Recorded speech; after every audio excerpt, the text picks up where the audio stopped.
being money received। कल हम लोगों ने ये लिखा था प्रीमियम पे इतना, अब आज यहाँ से हम लोग शुरू कर रहे हैं। तो आपने लिखा when premium amount is called with application, तो उसमें आपने लिखा bank account debit to share application being money received on application including premium.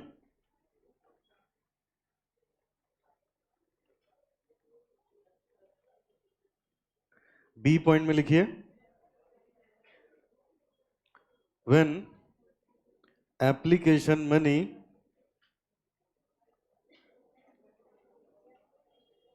is transferred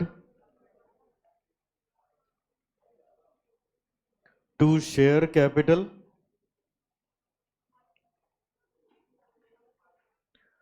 तो एंट्री हो जाएगी शेयर एप्लीकेशन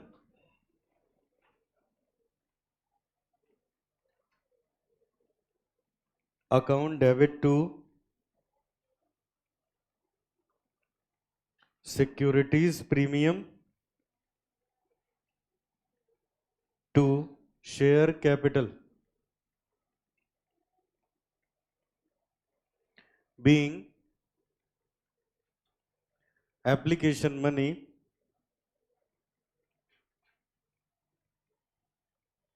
transferred।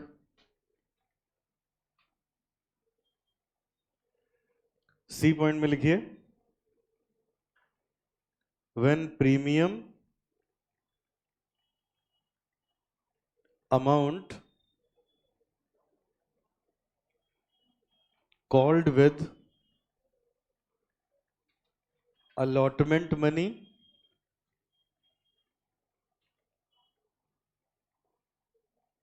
तो एंट्री होगी share allotment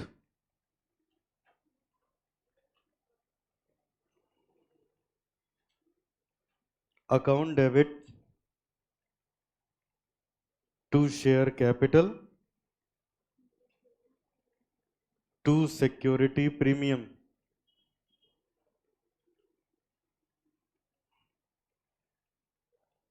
being allotment due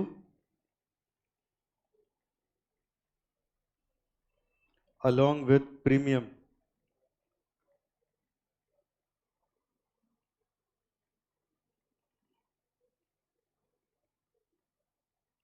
अगली एंट्री में लिखेंगे when premium is collected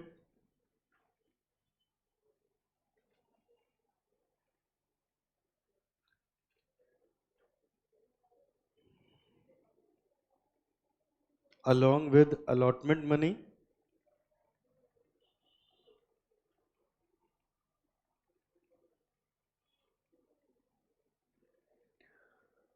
entry हो जाएगी bank account debit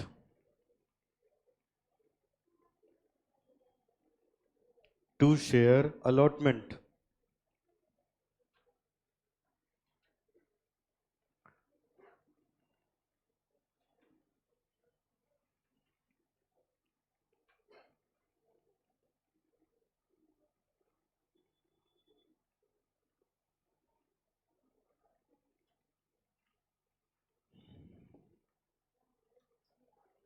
being allotment money collected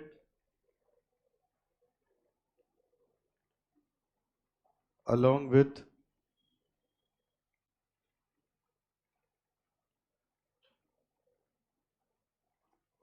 security premium।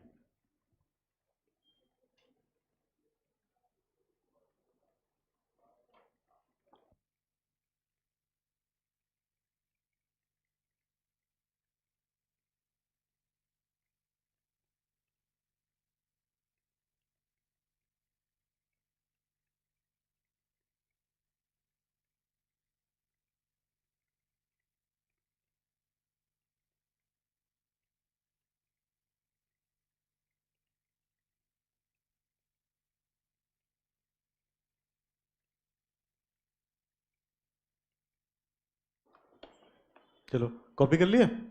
अब देखो बेटा, इसको एक्सप्लेन करने जा रहा हूं, ध्यान से देखिए।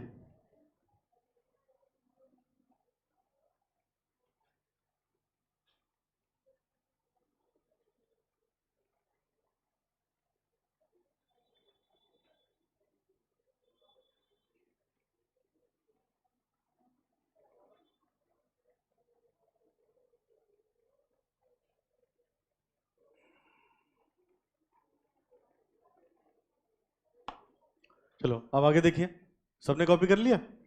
चलो अब ध्यान से सुनो बेटा। कल हम लोगों ने ये टॉपिक शुरू किया था, issue of share at premium. अब ये क्या चीज होता है पहले समझिएगा। देखो बेटा, अब सब लोग सामने देखिए। देखो, जब भी कोई कंपनी शेयर इशू कराती है बेटा, जब भी कोई कंपनी शेयर इशू करती है तो इशू करने का प्रोसीजर क्या होता है, पहले जरा ये सुनना। देखो, सबसे पहले देखो, कंपनी तो बहुत सारी है ना, लेकिन सभी कंपनी के शेयर मार्केट में नहीं बिकते। जो लिस्टेड कंपनी होती है उसी के शेयर मार्केट में बिकते हैं ना। ठीक है, सब लोग देखो इधर। तो सबसे पहला काम क्या करना होगा, अगर वही कंपनी अपना शेयर इशू कर सकती है जो शेयर मार्केट में क्या कराएगी, अपनी लिस्टिंग कराएगी। जैसे सुनते हो ना, स्टॉक एक्सचेंज में, कोई सा भी स्टॉक एक्सचेंज हो, अगर वहां पे उसकी लिस्टिंग होगी तभी वो शेयर इशू कर सकती है, अदरवाइज वो शेयर नहीं इशू कर सकती। तो होता क्या है, कंपनी स्टॉक मार्केट में जब लिस्टिंग कराते हैं तो वो शेयर्स के साथ लिस्टिंग कराते हैं कि कितने शेयर के साथ लिस्टिंग करवा रहे हैं।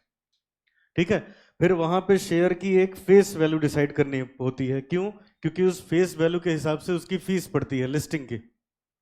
सबको बात समझ में आ रही है? तो जनरली वो 10 रुपए होती है, जैसे हम लोग तो उतना पढ़ेंगे जिससे क्वेश्चन लग जाए। शेयर के केस में 100 रुपए, डिवेंचर शेयर के केस में 10 रुपए, डिवेंचर और बॉन्ड में 100 रुपए। लिखा हो चाहे मत लिखा हो, अगर लिखा है कुछ तो फिर वो ले लिया जाएगा, अदरवाइज कुछ नहीं लिखा है तो शेयर में क्या लेके चलोगे, 10 रुपीज, बॉन्ड में डिवेंचर में 100 रुपए, है ना। उसी हिसाब से बेटा, तो क्या होता है, अच्छे से सुनना, फिर से मैं अपनी बात रिपीट कर रहा हूं। मैंने कहा बेटा, कंपनी तो कई तरह की होती है ना, अब वो सब लॉ में पढ़ते हो, प्राइवेट कंपनी, पब्लिक कंपनी और तमाम सारी है ना। तो हम लोग के जो काम की है वो देखो, दो तरह की, लिस्टेड और अनलिस्टेड। लिस्टेड कौन है? जो किसी भी रिकग्नाइज स्टॉक एक्सचेंज में जो कंपनी लिस्टेड है उसको क्या बोलेंगे, listed company, otherwise unlisted company. तो जो लिस्टेड कंपनीज हैं, ये लोग क्या करते हैं, जब शेयर मार्केट में लिस्टिंग करवाते हैं तो इनको लिस्टिंग शेयर्स के साथ करवानी पड़ती है, जिसको ऑथोराइज्ड बोलते हो। ऑथोराइज्ड कैपिटल उतने के लिए ही ऑथोराइज होंगे जितने की लिस्टिंग करवाई होगी। समझ में? फिर शेयर की फेस वैल्यू डिसाइड होती है, उसी फेस वैल्यू के हिसाब से उसकी फीस पड़ती है। तो जैसे मान लो 10 रुपए का एक शेयर हो गया, तो इस 10 रुपए को हम लोग क्या बोलेंगे, फेस वैल्यू बोलेंगे। क्या बोलोगे? Face value. लेकिन अब होता क्या है, जैसे मार्केट, मान लो, ध्यान से सुनना, किसी कंपनी ने मार्केट में अपनी लिस्टिंग करवा ली, तो अब कंपनी शेयर इशू करने के लिए एलिजिबल है। लेकिन बेटा, आप सब ने कंपनीज एक्ट में पढ़ा हुआ है कि जब भी कोई कंपनी पब्लिक को शेयर देगी, जब भी कोई कंपनी पब्लिक को शेयर देगी तो उसमें 90% का सब्सक्रिप्शन होना चाहिए कि नहीं होना चाहिए? मिनिमम सब्सक्रिप्शन 90% का होना चाहिए। अच्छा, अब अगर कंपनी इस पे ध्यान देगी कि 90% सब्सक्रिप्शन हो जाए तब तो हो चुका। तो कंपनी क्या करती है, कंपनी अपना शेयर देती है अंडर राइटर को। किसको बेटा? और फिर अंडर राइटर से मिलता है पब्लिक को, जिसको हम लोग बोलते हैं कि शेयर मिलता है सेकेंडरी मार्केट से, हम लोग को डायरेक्ट कंपनी से नहीं मिलता। ठीक है, अब अंडर राइटर के बारे में भी आपने पढ़ा होगा, फिर भी थोड़ा सा सुन लो। क्या अंडर राइटर की जिम्मेदारी है? ये 90% शेयर बिकवाएगा, नहीं बिकेगा तो ये खुद खरीदेगा। समझ है? कौन होता है अंडर राइटर? ये जितनी बैंक्स हैं, खासकर आईसीआईसीआई बैंक, ये बहुत ज्यादा अंडर राइटिंग का काम ये सब करते हैं। ठीक है, और जो शेयर्स आते हैं वो बहुत ज्यादा बड़ी फिगर्स में आते हैं बेटा, बहुत बड़ी फिगर्स में। तो कभी कभी ऐसे होता है, एक एक शेयर पे 10-10 अंडर राइटर लगते हैं। हैसियत भी तो होनी चाहिए ना, 90% नहीं बिका तो खरीद पाओ। समझ में? तो नहीं है हैसियत तो उसमें 10-10 लोग जुटेंगे, तब जाके वो अंडर राइटर बनेंगे। फिर अंडर राइटर का जो कमीशन होता है 2.5%, 5% उसका बंटवारा होता है, वो सब आगे पढ़ोगे। तो अब देखो, पब्लिक को यहां से मिलता है शेयर, तो लिस्टिंग जिस पे होती है उसको हम लोग बोलते हैं फेस वैल्यू। क्या बोलते हो? लेकिन जब पब्लिक को यही शेयर जाता है बेटा, तो ये डिमांड और सप्लाई के हिसाब से उसका दाम बढ़ाते घटाते रहते हैं, और इस पे कोई रिस्ट्रिक्शन नहीं है कि जिस पे लिस्टिंग कराए हो उसी पे शेयर दो। जैसे मान लो लिस्टिंग हुई है 10 रुपए में, लेकिन पब्लिक को दे दिया 15 रुपए में, तो ये जो 5 रुपए एक्स्ट्रा लिए, इसी को हम लोग बोलते हैं ये सिक्योरिटी प्रीमियम है। समझ में आया क्या होता है सिक्योरिटी प्रीमियम? ठीक है। किस कंपनी के शेयर खरीदे बेचे जा सकते हैं? जो लिस्टेड कंपनी, ठीक है, जो लिस्टेड है। लिस्टेड कहाँ होनी चाहिए? बीएससी और एनएससी, तमाम सारे विदेशों के किसी स्टॉक एक्सचेंज, कोई जरूरी थोड़ी ना इंडिया में ही, बाहर अगर है तभी, ठीक है। तो वो जितने पे लिस्टिंग हुई है वो हो गया फेस वैल्यू, लेकिन जब पब्लिक को देंगे तो डिमांड और सप्लाई को देखते हुए दाम बढ़ाया जाता है। तो अगर मान लो 10 रुपए का शेयर 15 रुपए में दे दिया, तो 5 रुपए जो एक्स्ट्रा लगा उसी को क्या बोलेंगे? Security premium. और इस पे कोई रिस्ट्रिक्शन नहीं है, कंपनी 100 रुपए का शेयर 1 लाख में बेचे, 1 करोड़ में बेचे, कोई रिस्ट्रिक्शन नहीं है, कितना सा भी आप प्रीमियम चार्ज कर सकते हो। बताओ, पहले इतनी बात समझ में आई? अच्छा, अब ध्यान से सुनना, कंसेप्ट लंबा है थोड़ा सा। देखिए, तो ये तो हो गया सिक्योरिटी प्रीमियम। अब ये मैंने समझाया आपको सिक्योरिटी प्रीमियम होता क्या है।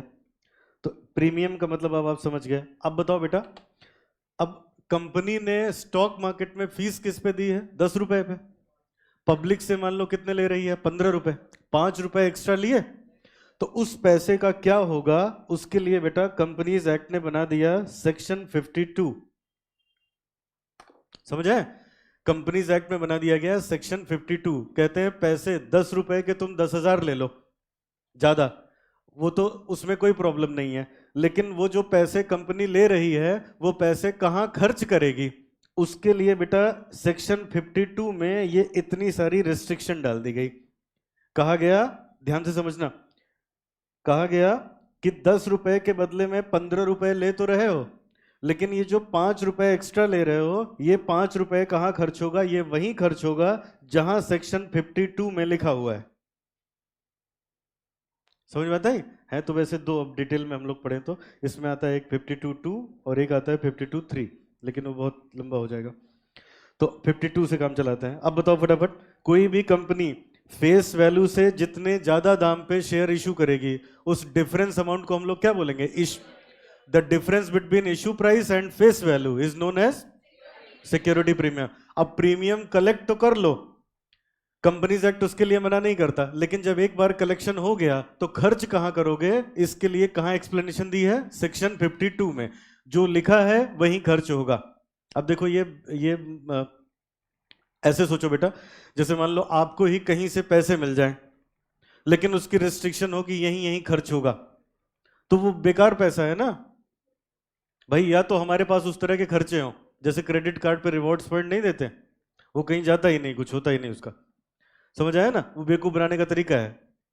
तो वैसे ये भी तो हो गया ना, देखो कैसे कंपनीज एक्ट ने जितने रूल्स बनाए हैं सब पब्लिक के फेवर में। पैसे लेते टाइम कहते हैं 10 का 50 ले लो, कोई प्रॉब्लम नहीं है, लेकिन जब एक बार ले लिया तो खर्च यही करोगे जहां 52 में लिखा हुआ है।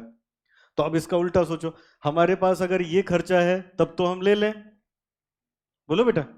नहीं तो पैसे हम ले लेंगे अनायास, वो लाइबिलिटी साइड में लिखा होगा, उसको हम यूज थोड़े ना कर पाएंगे। समझ आई बात?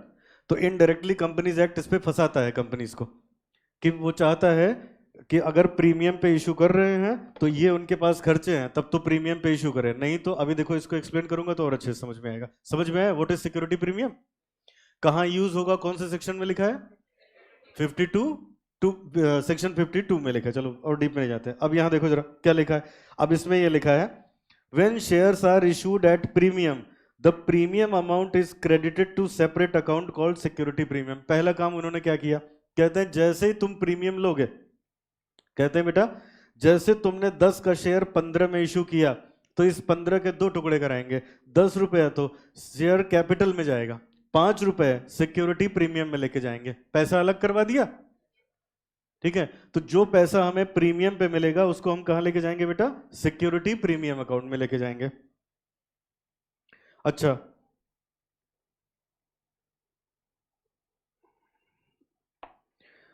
अच्छा ये हो गया।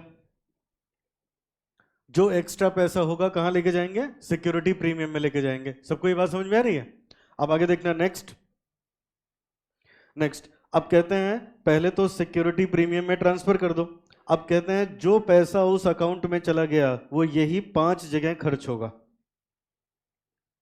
जो पैसा इसमें चला गया वो यही 5 जगह खर्च होगा और इसके अलावा कहीं नहीं खर्च होगा। क्या क्या देखो, पहला कहते हैं fully paid up bonus share देने में। कहां बेटा? Fully paid up bonus share. अब देखना एकदम ध्यान से, दिमाग में इसको बिठा लेना। Fully paid up bonus share में, अब बोनस शेयर क्या होता है? जब मुफ्त में शेयर दिया जाता है तो उसको बोलते हैं बोनस शेयर। समझ आए? अब देखो कंपनी को कैसे बेवकूफ बनाया। मैंने मान लो मैं किसी कंपनी के बोर्ड ऑफ डायरेक्टर्स में से हूं, तो 10 रुपए का शेयर मैंने 15 में आपको इशू कर दिया, तो 5 रुपए मेरे पास आ गए। तो ये हमसे कह रहा है सेक्शन 52, ये 5 रुपए तुम वहां खर्च करोगे, इन लोग को मुफ्त में शेयर दे दो, तो फिर वो पैसा आप ही के पास तो पहुंच गया। मेरे पास बस फ्लो हुआ पैसे का, आया गया। समझ आए? बोनस शेयर क्या होता है? जब फ्री में शेयर दिया जाता है तो उसको क्या बोलते हैं? Bonus share. तो फ्री में शेयर देंगे तो अपने एग्जिस्टिंग शेयर होल्डर को ही तो देंगे, तो जिससे पैसा लिया था उसी के पास गया।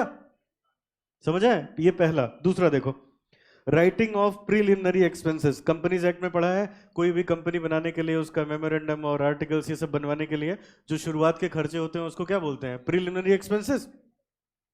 तो अगर ऐसा कोई खर्चा पड़ा है तो वो राइट ऑफ कर दो, उसको राइट ऑफ कर दो। मतलब प्रीलिमिनरी एक्सपेंसेस का अगर हमारे पास खर्चा है तो हम प्रीमियम से पैसा निकाल के वहां यूज कर सकते हैं। लेकिन ये किस पे होगा? अब अपना दिमाग लगाओ, प्रीलिमिनरी एक्सपेंसेस किसके पास होंगे? नई कंपनी के पास कि पुरानी? और नई कंपनी का शेयर कहां प्रीमियम पे बिक जाएगा? गुडविल बनानी पड़ती है तब बिकता है ना। बोलो बेटा, नई कंपनी का बिक जाए यही बड़ी बात है, अंडरराइटर हायर करना पड़ जाता है। समझ आए?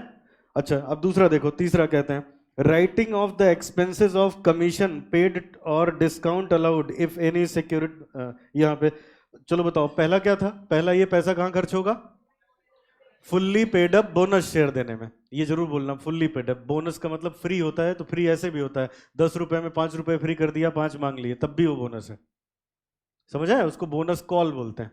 तो अब ऐसे बताओ, पहला यूज क्या है? Bonus share. दूसरा यूज क्या है? प्रीलिमिनरी एक्सपेंसेस को राइट ऑफ करने में। तीसरा यूज है writing of expenses of commission paid.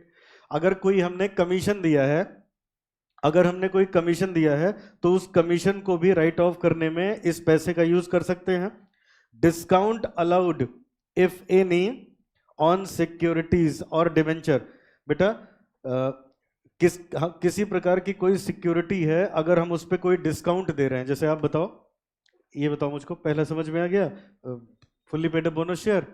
Preliminary समझ में आ गया होगा, ये भी समझ में आ गया होगा। कमीशन अगर कोई हमने दिया है, कमीशन, अरे अंडर राइटर का कमीशन है, किसी प्रकार का और कमीशन है तो उसको भी राइट ऑफ। अंडर राइटर का कमीशन थोड़ा थोड़े ना होता है।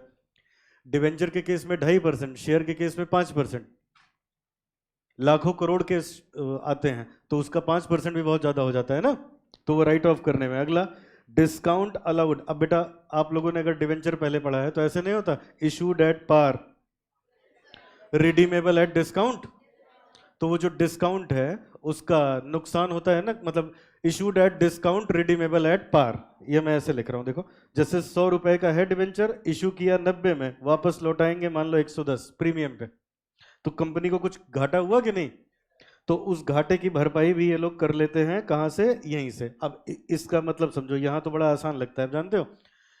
अब जब आगे जो नए सिलेबस के बच्चे हो रिडम्पशन ऑफ प्रेफरेंस शेयर पढ़ोगे तो उसका उसमें इसका इंपैक्ट आता है कि सिक्योरिटी प्रीमियम का पैसा यूज होगा कि नहीं।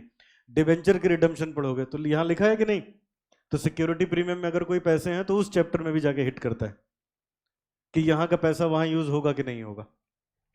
ठीक है, आगे to provide premium on redemption of redeemable preference share. बताया ना मैंने, अगर डिस्काउंट पे इशू किया था तो डिस्काउंट राइट ऑफ कर लो, 100 की चीज 90 में दे दी थी तो 10 रुपए का कंपनी को नुकसान हुआ था।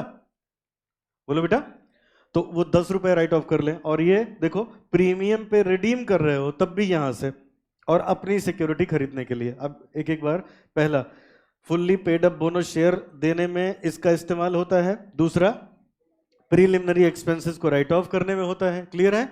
तीसरा बेटा, अगर कोई हमने कमीशन वगैरह दिया है तो अंडरराइटर का, तो उसमें इसको यूज कर सकते हैं। अगला, हमने डिस्काउंट पे सिक्योरिटी दी है। डिस्काउंट का मतलब क्या हुआ, 100 की चीज हमने 90 में दे दिया, तो बताओ 10 रुपए पब्लिक को ही तो भला किया था। तो वो कह रहे हैं कि प्रिलिमिनरी एक्सपेंसेस से निकाल लो, अल्टीमेटली फिर भी इसमें पब्लिक का ही भला हो रहा है। फिर आगे देखो क्या बोल रहा है, कहता है प्रीमियम पे रिडीम कर दो। प्रीमियम पे रिडीम करने का मतलब, मैंने 100 रुपए में प्रेफरेंस शेयर आपको इशू किया और मैं कह रहा हूं जब रिडीम करेंगे तो 150 देंगे, तो 50 रुपए कंपनी को एक्स्ट्रा देना पड़ेगा। तो 52 कह रहा है अगर तुम्हारे सिक्योरिटी प्रीमियम में है पैसा तो इस्तेमाल कर दो ये 50 रुपए देने में। अल्टीमेटली वो भी कहां गया, पब्लिक के पास। आया पब्लिक से था, गया पब्लिक के पास। समझ में। सिमिलरली डिवेंचर में 100 का डिवेंचर 120 में अगर रिडीम कर रहे हैं तो 20 रुपए ये जो एक्स्ट्रा देने पड़ रहे हैं, अगर सिक्योरिटी प्रीमियम में पैसा है तो यहां से निकाल लें। ठीक है। और लास्ट में परचेज ऑफ ओन सिक्योरिटी, ये क्या है ये भी मैं बताता हूं। अब बताओ कहां कहां यूज होगा। पहला, कौन सा सेक्शन गवर्न करता है, 52। पहला बोनस शेयर, दूसरा प्रीलिमिनरी एक्सपेंस, तीसरा अंडरराइटर का कोई कमीशन है, चौथा discount on issue of security, पांचवा premium on redemption of preference share और डिवेंचर, और छठा बेटा, छठा है purchase of own security. Purchase of own security. अब ये परचेज ऑफ ओन सिक्योरिटी क्या होता है बेटा, परचेज ऑफ ओन सिक्योरिटी वहां भी इसका यूज होता है। ठीक है। अब ये मैं बता देता हूं, इधर सुन लो, परचेज ऑफ ओन सिक्योरिटी क्या होता है, ध्यान से मेरी बात सुनिएगा। देखो मेरी तरफ देखो बेटा, जब कंपनी अपना शेयर इशू करती है तो उसको क्या बोलते हो, इशू ऑफ शेयर। खरीद लेती है तो उसको बोलते हैं बाईबैक ऑफ शेयर। समझा। तो वहां भी इस पैसे का इस्तेमाल किया जा सकता है। अब ये बाईबैक क्यों होता है, फ्लिपकार्ट कंपनी जिसने बनाई थी वो आज बाहर है कंपनी से, फर्स्ट जनरेशन ओनर बाहर हो गया। क्यों, इंडिया में कुछ ऐसे सिस्टम बना रखे हैं। क्या हुआ, उतनी बड़ी कंपनी बनाने के लिए पैसा चाहिए। बोलो बेटा, पैसा कैसे आएगा। जैसे मान लो मैं शेयर देता गया, पैसा आता गया, शेयर बेचते बेचते मैं खुद माइनॉरिटी में आ गया, आप लोगों ने मीटिंग करके हमें को बाहर कर दिया, फर्स्ट जनरेशन ओनर बाहर। समझ है। तो जो प्रमोटर होता है उसको डर लगता है कि ऐसा ना हो हम माइनॉरिटी में आए उठा के हमें को बाहर कर दें। तो जब पैसे होते हैं तो वो एक बार तो शेयर इशू करके पैसा मंगवा लेंगे, कंपनी चलाएंगे, फिर जब पैसा हुआ तो अपना शेयर फिर खरीद लेंगे अपनी होल्डिंग बचाने के लिए। बात समझ में आई। तो उसको क्या बोलते हैं, परचेज ऑफ ओन सिक्योरिटी या बाईबैक। तो वहां भी इसको इस्तेमाल कर सकते। और ये सब चैप्टर है तुम लोग के सिलेबस में, अभी से लेके आगे तक सब पढ़ना पड़ेगा। मतलब ये बाईबैक में आएगा, डिवेंचर में आएगा, प्रेफरेंस शेयर में आएगा, इसलिए बार बार इसको रिपीट कर रहा है। चलो समझ में आ गया कहां कहां इसका यूज होगा। अच्छा अब आगे बढ़िए बेटा, एंट्री क्या क्या पास होगी, स्क्रीन पे देखिए एंट्री क्या क्या पास होगी। पहली एंट्री देखो, अब अगर 10 रुपए का शेयर हम लोग 15 रुपए में इश्यू कर दें तो ये क्या हो गया, issue of share at premium हो गया। Issue of share at premium. तो जो 5 रुपए एक्स्ट्रा आया किस अकाउंट में जाएगा, सिक्योरिटी प्रीमियम अकाउंट में जाएगा, सिक्योरिटी प्रीमियम अकाउंट में जाएगा। और वो 5 रुपए कहां खर्च होगा वो भी हमने देख लिया। अब हम यहां देखेंगे उसकी एंट्री क्या होगी। अब देखो बेटा उसकी क्या क्या एंट्री होगी। सबसे पहले जो 5 रुपए एक्स्ट्रा लेने हैं उसको दो तरीके से कंपनी चार्ज कर सकती है। सामने देखिए, अगर बेटा 10 रुपए का शेयर, अगर कोई कंपनी 10 रुपए का शेयर 15 रुपए में दे रही है तो ये जो 5 रुपए एक्स्ट्रा ले रहे हैं वो या तो एप्लीकेशन पे लेंगे या तो अलॉटमेंट पे। किस पे, एप्लीकेशन पे या अलॉटमेंट पे। एप्लीकेशन पे तब होगा जब क्वेश्चन में लिखा होगा, अदरवाइज हम मान के चलेंगे अलॉटमेंट पे।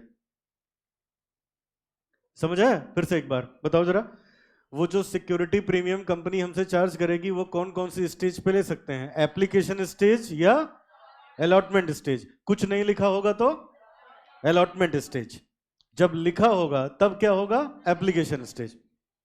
ठीक है, थोड़ा सा लॉजिक लगा लो तो अपने आप समझ में आ जाएगा। अब जैसे बताओ बीकॉम में किसी कॉलेज में एडमिशन लिया तो जब वो पहले तो मान लो एंट्रेंस दे दिया तो वो तो मान लो एप्लीकेशन खरीद ली। जब एडमिशन लेने गए तब वो बताते हैं ना कि ये रेगुलर है कि सेल्फ फाइनेंस है, सेल्फ फाइनेंस की फीस ज्यादा होगी तो प्रीमियम चार्ज किया अलॉटमेंट के टाइम पे ना, जब सीट अलॉट करेंगे हम एडमिशन लेंगे तो ज्यादा पैसा लोगे ना। समझ में। तो इसीलिए जब कुछ न लिखा हो तो अलॉटमेंट के टाइम पे हम लोग ट्रीटमेंट करवाते हैं। भाई कस्टमर को इंटरेस्ट होगा तो इसलिए वो ज्यादा पैसे दे रहा है। ठीक है। और अगर क्वेश्चन में लिखा होगा तब किस पे करोगे, तब एप्लीकेशन पे कर लेंगे। कोई डाउट। अब देखो बेटा एंट्री क्या होगी, एंट्री हमने दोनों की लिखी है। पहला, मान लो एप्लीकेशन पे पैसे मंगवा लिया, तो 10 का शेयर 15 में दिया, तो एंट्री होगी 15 रुपए से bank account debit to equity share application, कल पढ़ा था। फिर अब ये जो 15 रुपए है, इसमें से 5 रुपए सिक्योरिटी प्रीमियम में जाएगा, 10 रुपए जाएगा शेयर कैपिटल में। शेयर कैपिटल में हमेशा फेस वैल्यू जाएगी, शेयर कैपिटल में हमेशा फेस वैल्यू जाएगी। तो हिसाब हो गया ना 15 रुपए का, जो 15 आया था, जो फेस वैल्यू थी उतना कहां चला गया, शेयर कैपिटल में। जो एक्स्ट्रा पैसे थे कहां भेज दिए, सिक्योरिटी प्रीमियम में। ये तो तब हुआ जब हमने एप्लीकेशन स्टेज पे प्रीमियम की कलेक्शन कर ली। अब यहां आ जाओ, अगर अलॉटमेंट पे किया, तो अब इससे पहले एप्लीकेशन, अब मान लो अगर अलॉटमेंट पे किया तब ऐसे हुआ होगा ना, तब ये चीज आएगी ही नहीं। तब जैसे मान लो बेटा 2 रुपए ले लिए एप्लीकेशन पे, यहां आ गया, अरे मान लो 15 रुपए का शेयर था, 2 रुपए उसमें से ले लिया, बचे कितने, 13 रुपए बचे। तो उसमें से ऐसे हुआ बेटा, अब यहां मांग रहे हो, यहां हम 13 रुपए मांग रहे हैं, जिसमें से 8 रुपए कैपिटल के हैं, 5 रुपए किसके हैं, प्रीमियम के।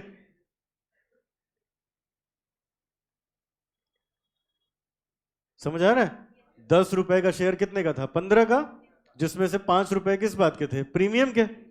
तो यहां से देखो 10 रुपए का शेयर हम 15 में दे रहे हैं, इस 15 में 5 प्रीमियम है, 10 फेस वैल्यू है। फेस वैल्यू में से 2 रुपए ले चुके हैं किस पे, एप्लीकेशन पे, तो 8 रुपए अलॉटमेंट पे ले लेंगे, और बाकी ये जो 5 रुपए है ये प्रीमियम ही तो होगा ना। और 8 और 5 मिल के ले रहे हो 13 रुपीज ना। तो यहां ऐसे लिख दिया समझाने के लिए आपको कि 13 अगर लिए तो 8 कहां जाएगा, शेयर कैपिटल में, जो फेस वैल्यू है, जो एक्स्ट्रा पैसा है कहां जाएगा, सिक्योरिटी प्रीमियम में। फिर इसकी कलेक्शन कर लोगे तो bank account debit to share allotment. तो अब अगर फेस वैल्यू से ज्यादा प्राइस पे शेयर को इशू किया जाएगा, तो हम लोग बोलेंगे इसको issue of share on, issue of share on premium. Premium वाले पैसे को कौन डील करेगा, सेक्शन 52। सेक्शन 52 क्या बोलता है कि जो एक्स्ट्रा पैसा है वो कहां ट्रांसफर कर देंगे, सिक्योरिटी प्रीमियम में। जहां जहां उसमें लिखा है वहीं वहीं खर्च होगा। 2 स्टेज पे ले सकते हो, एप्लीकेशन स्टेज और अलॉटमेंट। कुछ नहीं लिखा होगा तो, जब लिखा होगा तब application. Question number 6, question number 6 पे आइए।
हाँ, अब सामने देखिए क्या लिखा है, स्क्रीन पे देखिए।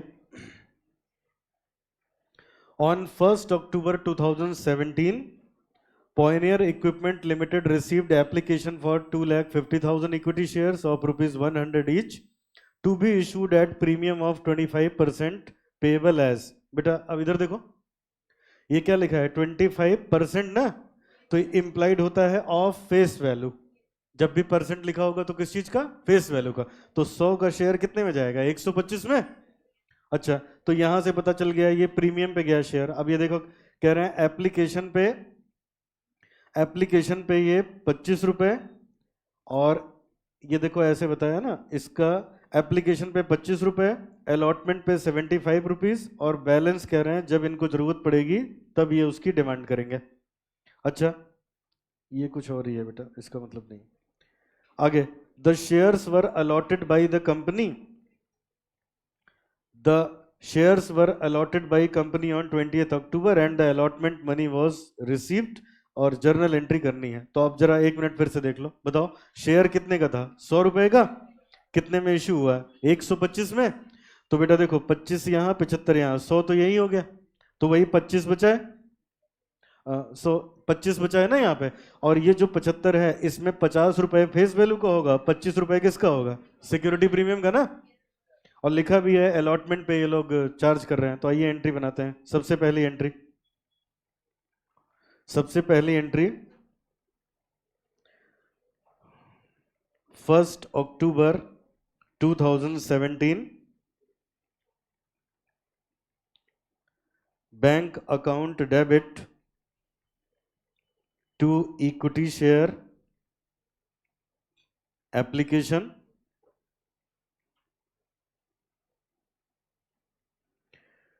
2.5 लाख शेयर इशू किए हैं 25 रुपए पे, 62,50,000 being application money received। आगे बेटा,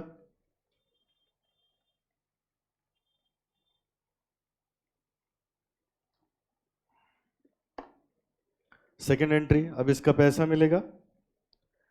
तो पैसे मिलने का तो बताया नहीं इसने कोई डेट, तो डायरेक्ट लिख दो बैंक अकाउंट डेबिट ये। अब ट्रांसफर करेंगे तो हो जाएगा equity share application account debit to. बताओ यहां सिक्योरिटी प्रीमियम आएगा कि नहीं आएगा? क्यों नहीं आएगा? अलॉटमेंट पे। तो यहां लिख दिया इक्विटी शेयर कैपिटल,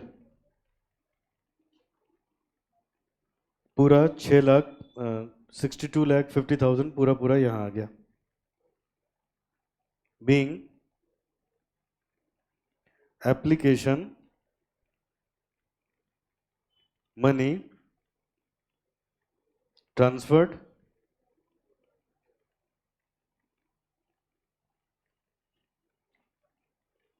थर्ड बेटा, अब अलॉटमेंट ड्यू करेंगे। तो अब आ गया इक्विटी शेयर अलॉटमेंट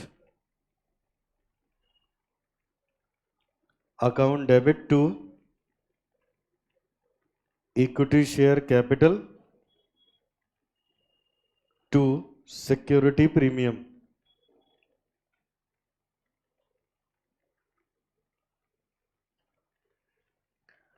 तो शेयर्स थे 2,50,000, 2,50,000 शेयर पे 75 187। ठीक है, ये हो गया हम लोग का। और बेटा 2.5 लाख शेयर पे 50 रुपए तो फेस वैल्यू वाले हो जाएंगे, और 2.5 लाख रुपए पे 25 रुपए हो जाएंगे सिक्योरिटी प्रीमियम वाले। तो ये हो गया 62,50,000 सिक्योरिटी प्रीमियम। और जो बच गया 1,25,00,000 ना, being allotment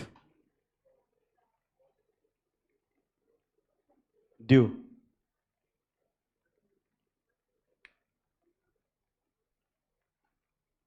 being allotment due.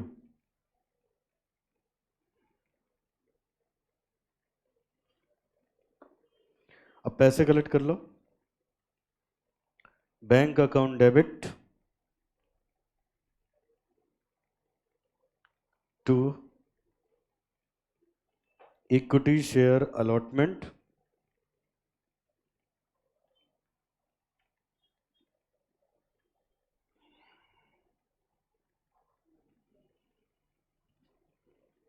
being money received including premium।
तो ये हो गया बेटा। अब आगे लिखो जरा कंसेप्ट नंबर 3। सब लोग हेडिंग लिखिए।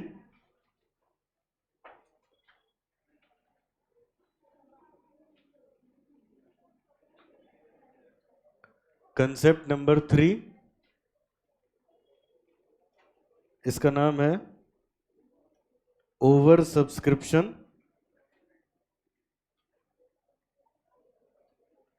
And pro rata allotment.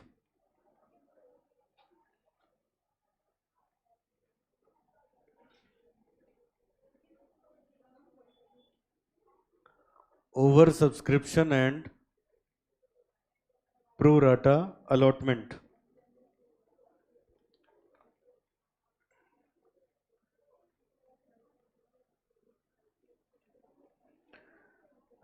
लिखिए सब लोग। Pro rata allotment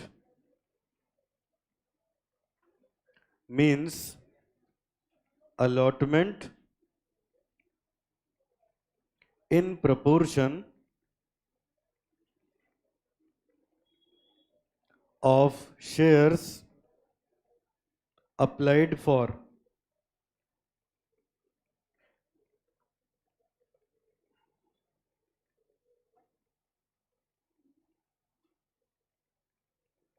applied for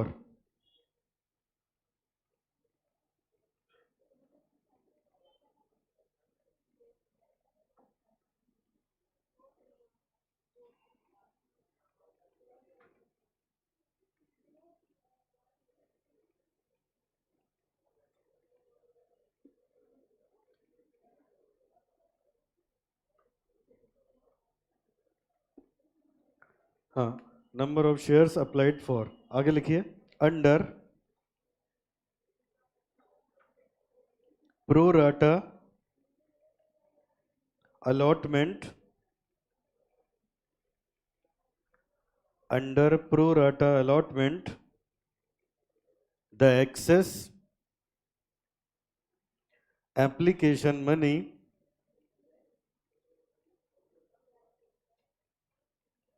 received is adjusted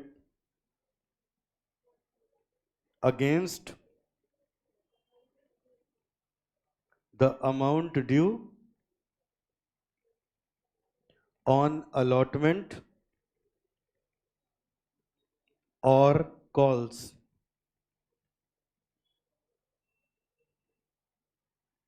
Following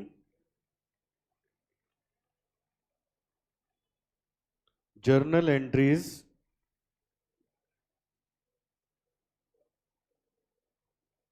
are made.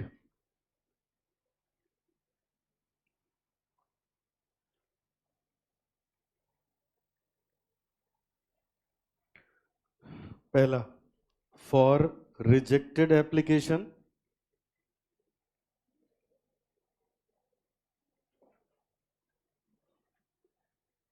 Entry हो जाएगी share application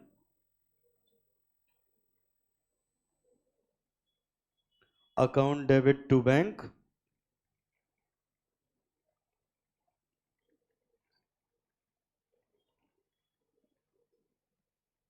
being application money refunded.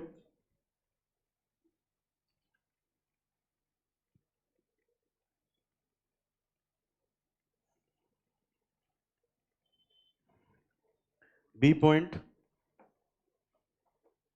for pro rata allotment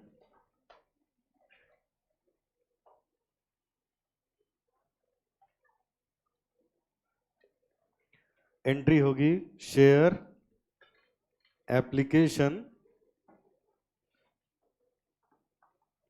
account debit to share allotment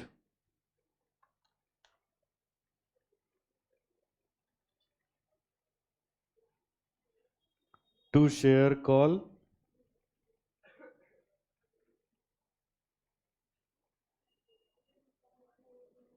being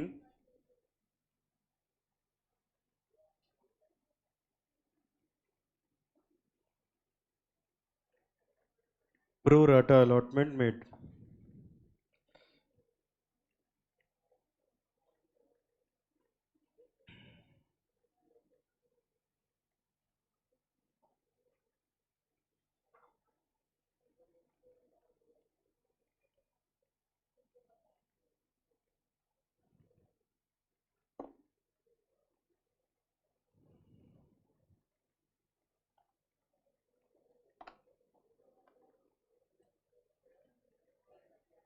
चलो copy कर लिया। ठीक है, अब सामने देखिए बेटा, देखिए अब ये है over subscription,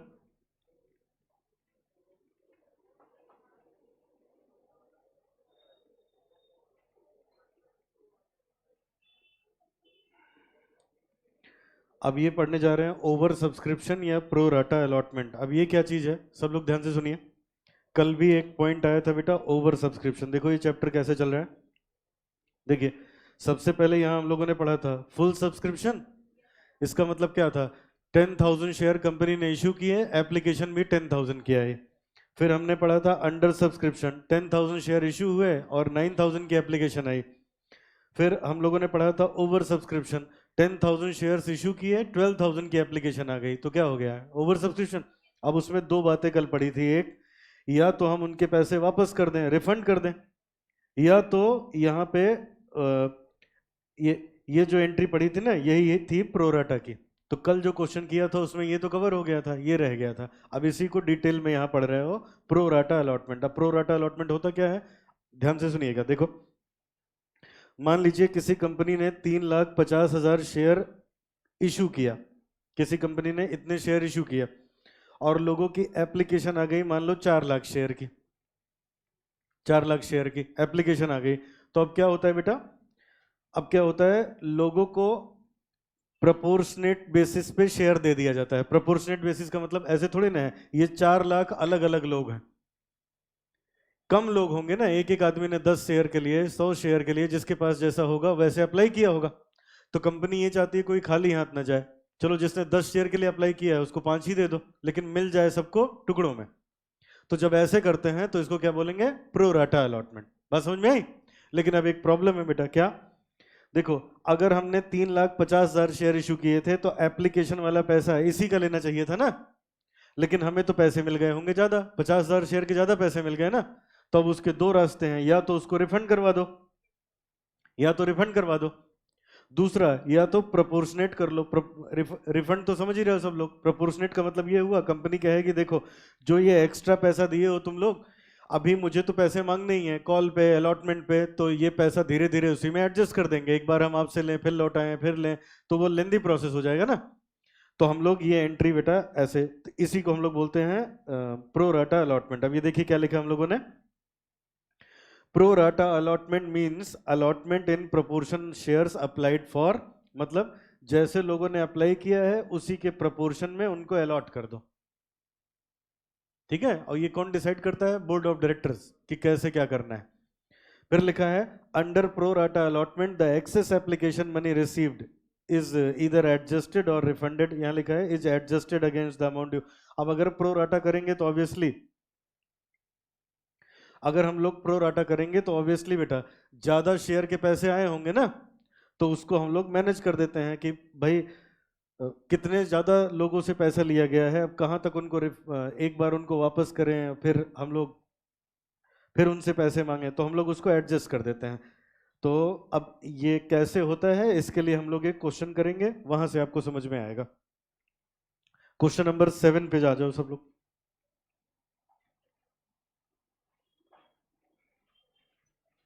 question number 7,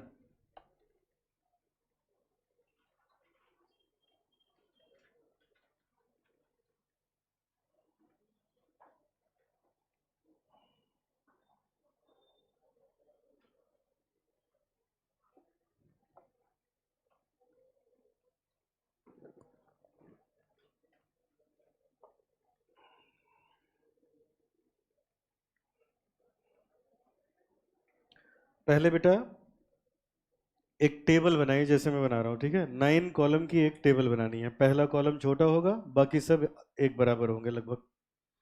9 column की एक टेबल बनाइए,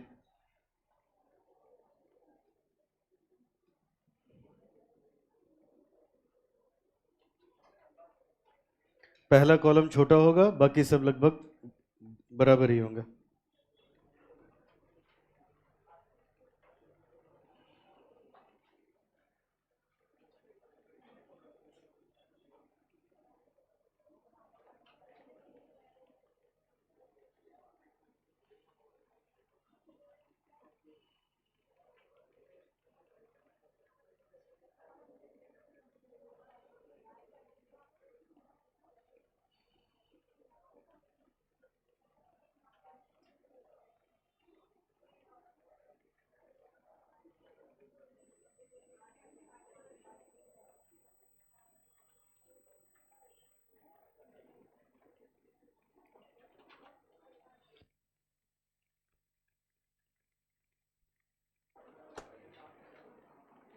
इस टेबल का नाम है calculation for adjustment and refund. जब भी प्रोराटा अलॉटमेंट हो तो ऐसी टेबल बना लेने से इजी हो जाता है कैलकुलेट करना सब कुछ। पहले कॉलम में लिखेंगे category,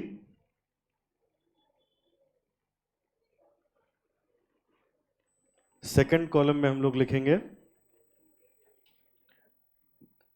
number of shares applied for, अगले में नंबर ऑफ शेयर्स अलॉटेड, अगले में amount received on application,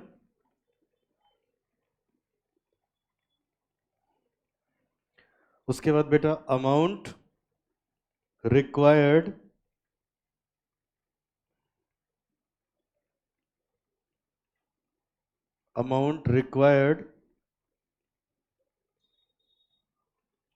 on application,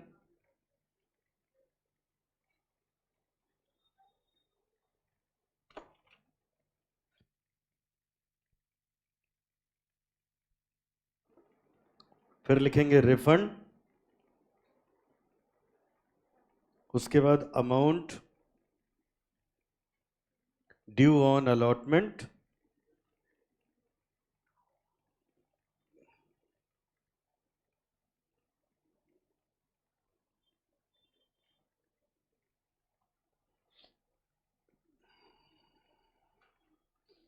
और आगे लिखेंगे बेटा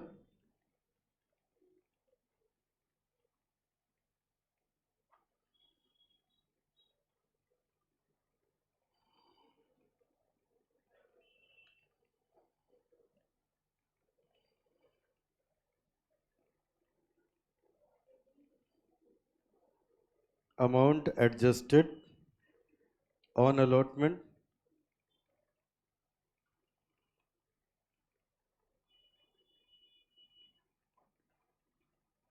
ये हो जाएगा रिफंड का, अमाउंट ड्यू ऑन अलॉटमेंट,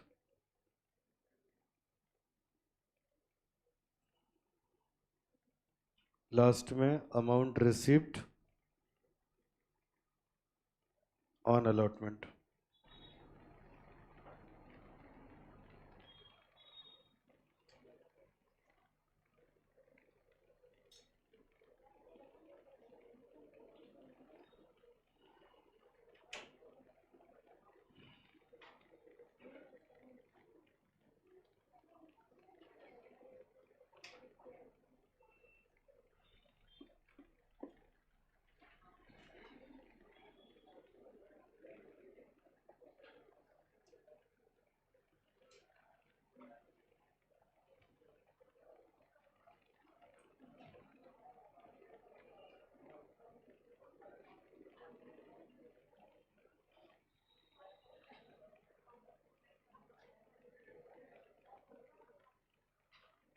चलो हो गया बेटा, बना लिया, बोलो सब लोग।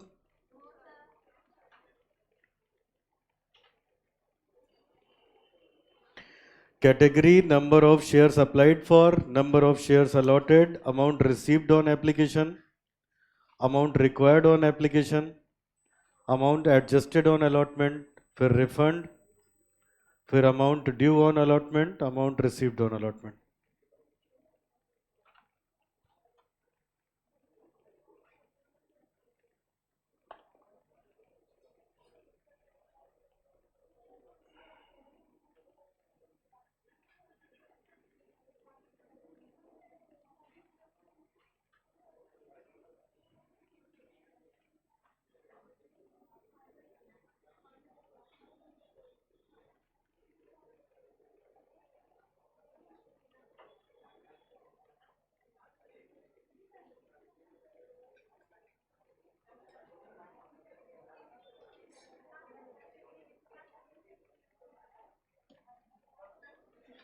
हाँ अब देखो इधर, अब देखो बेटा, एंट्रीज तब लिख पाओगे जब आपके पास कैलकुलेशन होगी, और सारी कैलकुलेशन हम लोग करेंगे यहाँ से, इस टेबल में सारी कैलकुलेशन हो जाएगी, उसके बाद तब जाके एंट्री बनाएंगे। अब जरा क्वेश्चन देखिएगा आप,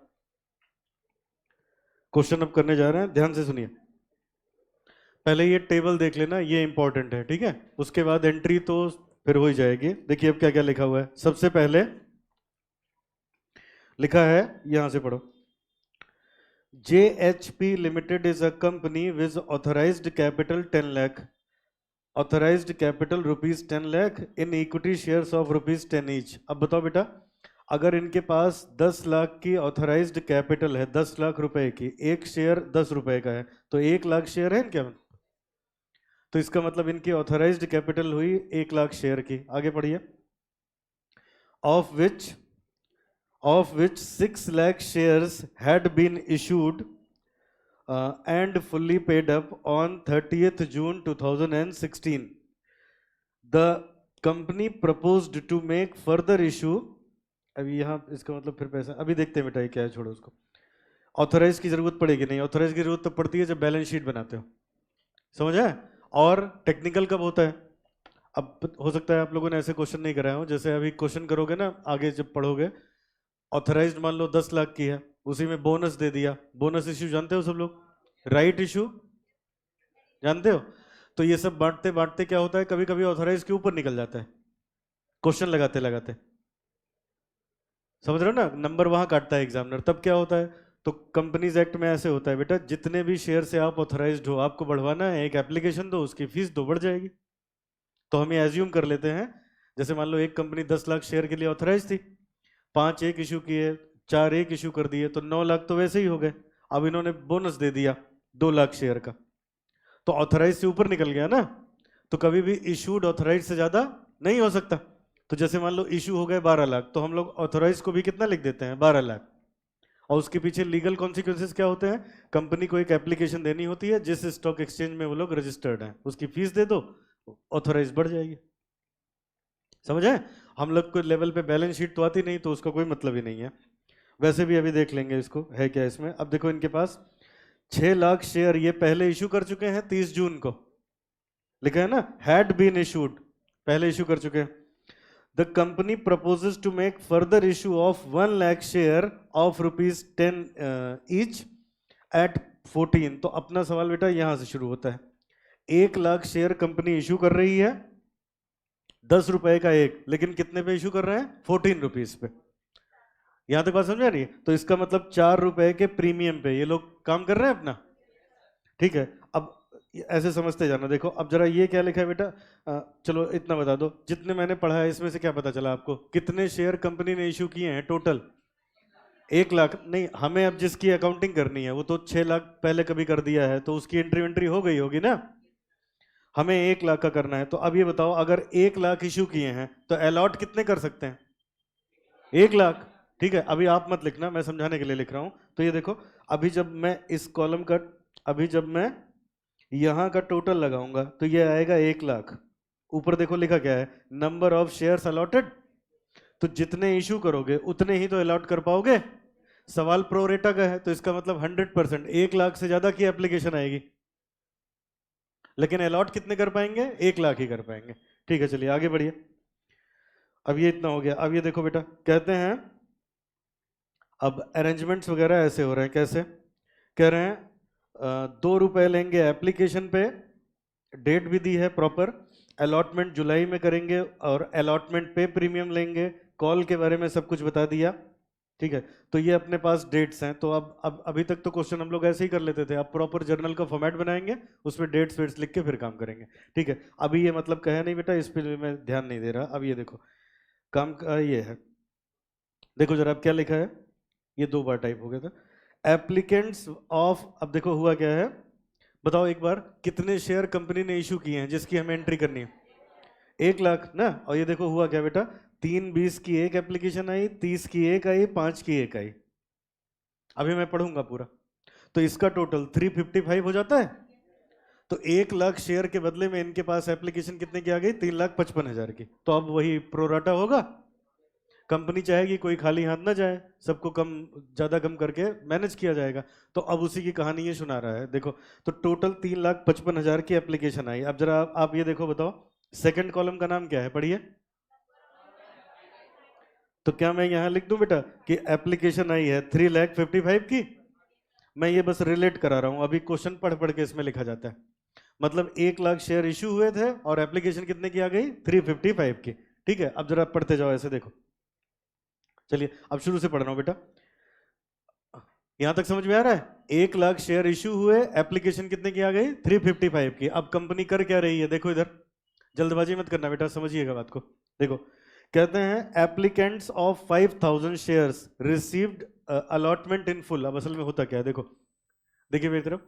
मान लो मैंने शेयर इशू किया किसी कंपनी की तरफ से, मैं हूं, तो अब ऐसे थोड़े ना होगा एक साथ 3.5 लाख आदमी आ गए खरीदने, थोड़ा थोड़ा करके होगा ना, उसका एडवर्टीजमेंट होगा। तो क्या हुआ, पहले 5,000 लोग आए, तो उम्मीद ऐसी थी नहीं कि ज्यादा बिकेगा कि कम बिकेगा, तो हमने उनको पूरा अलॉट कर दिया। बोलो बेटा, प्रैक्टिकली ऐसे ही तो होता है ना, समझ पा रहे हो? तो यहां लिखा है जो पहले 5,000 शेयर की एप्लीकेशन आई उनको पूरा अलॉटमेंट कर दिया। अच्छा, तो अब अपनी टेबल देखना, अभी ये समझ लेना, उसके बाद आराम से लिखिएगा। तो अब मैं इसको अगर मान लो मैं पहली कैटेगरी डाल दूं, तो ये 5,000 शेयर के लिए अप्लाई किए, इनको 5,000 शेयर अलॉट हो गया, है ना बेटा? 5,000 शेयर अलॉट हो गया। आगे बढ़ना जरा, अब दोबारा पढ़ो क्या है।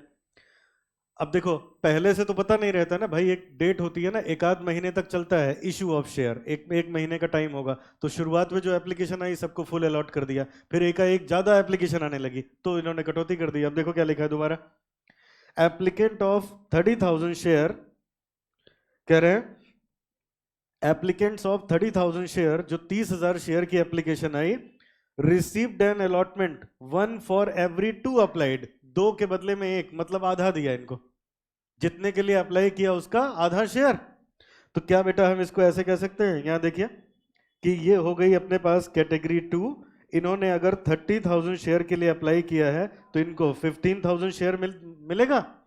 लेकिन दिमाग लगाओ, सोचो, एप्लीकेशन का पैसा तो इसने 30,000 शेयर पे दिया होगा ना, तो इसका पैसा आगे एडजस्ट होगा कि नहीं?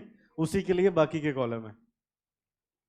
ठीक है, अभी पैसे भी देखेंगे, फिर आगे बढ़ो। नेक्स्ट, नेक्स्ट यहां पे कहते हैं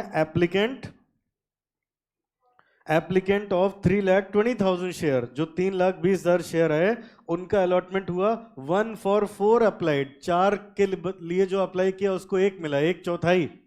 तो अब बताओ, अगर मैं इसको बोल दूं दिस इज कैटेगरी 3, और इन्होंने बेटा अगर 3,20,000 है तो कितना हो जाएगा? 80,000 हो जाएगा। अब ये देखो, इसका टोटल वही आ रहा होगा और इसका टोटल ये आएगा। बोलो पहले ये समझ में आ गया? ये वाला रीजन भी समझ में आया कि शुरुआत के 5,000 को फुल दे दिया, बाद में धीरे धीरे कटौती करते गए, क्योंकि शुरुआत में कुछ पता था नहीं। हर कंपनी डरती रहती है ना अंडर सब्सक्रिप्शन ना हो जाए। ठीक है, तो ये पहले हमने 2 कॉलम बना लिए। इसमें किसी बच्चे को कोई डाउट हो तो बताओ बेटा, यहां तक ठीक है? आगे बढ़े। अब पैसे का हिसाब होगा, जरा देखिएगा 2 मिनट, ये पूरा बन जाए तब आराम से लिखना। यही अगर ये बना लोगे तो एंट्री सब आती है आपको, तब तो कोई प्रॉब्लम है ही नहीं। चलो अब देखो पैसे का हिसाब कर रहे हैं। देखो अब देखो, यहां तक शेयर का नंबर था, अब यहां से सब में पैसा है, अमाउंट।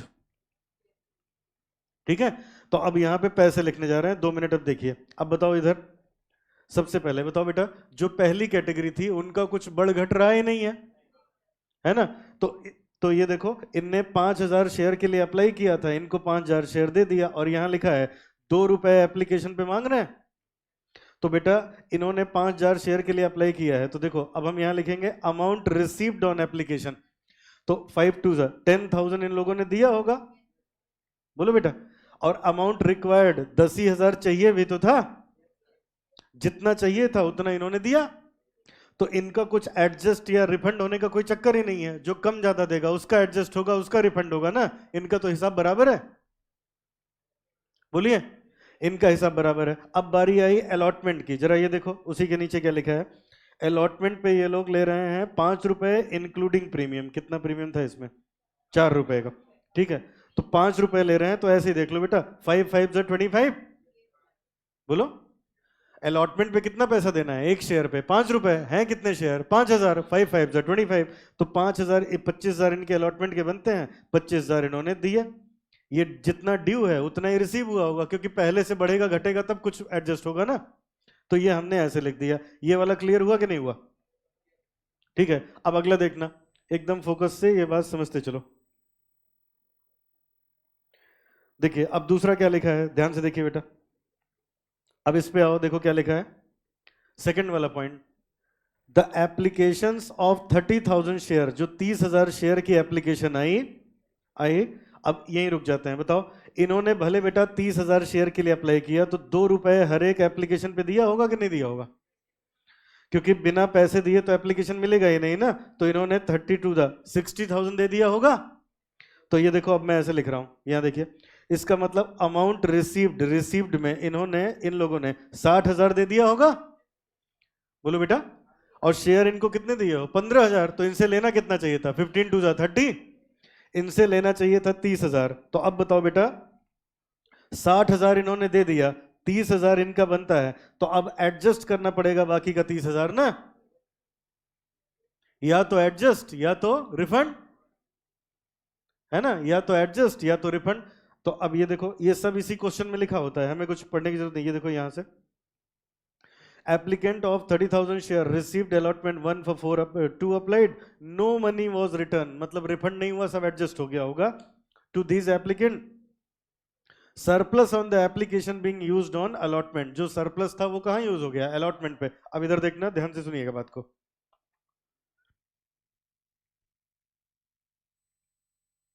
बताओ बेटा, अलॉटमेंट पे कितने पैसे मांग रहे हैं? 5 रुपए था ना, 4 रुपए प्रीमियम, 1 रुपए, है ना, 5 रुपए मांग रहे हैं। अब ये बताओ, इनको कितने शेयर अलॉट किए हो? 15,000 ना। तो 5 15 5 75। तो इधर देखो, इनसे 75,000 लेने थे अलॉटमेंट पे, तो 30 ये जो था इनका 30,000 ये एडजस्ट कर देंगे, तभी तो लिख दिया ना एडजस्ट वाले कॉलम में, रिफंड नहीं करेंगे। तो जिससे 75,000 लेने हैं, अगर उसके 30,000 एडवांस में जमा है, तो वो 45,000 देगा फिर ना बेटा।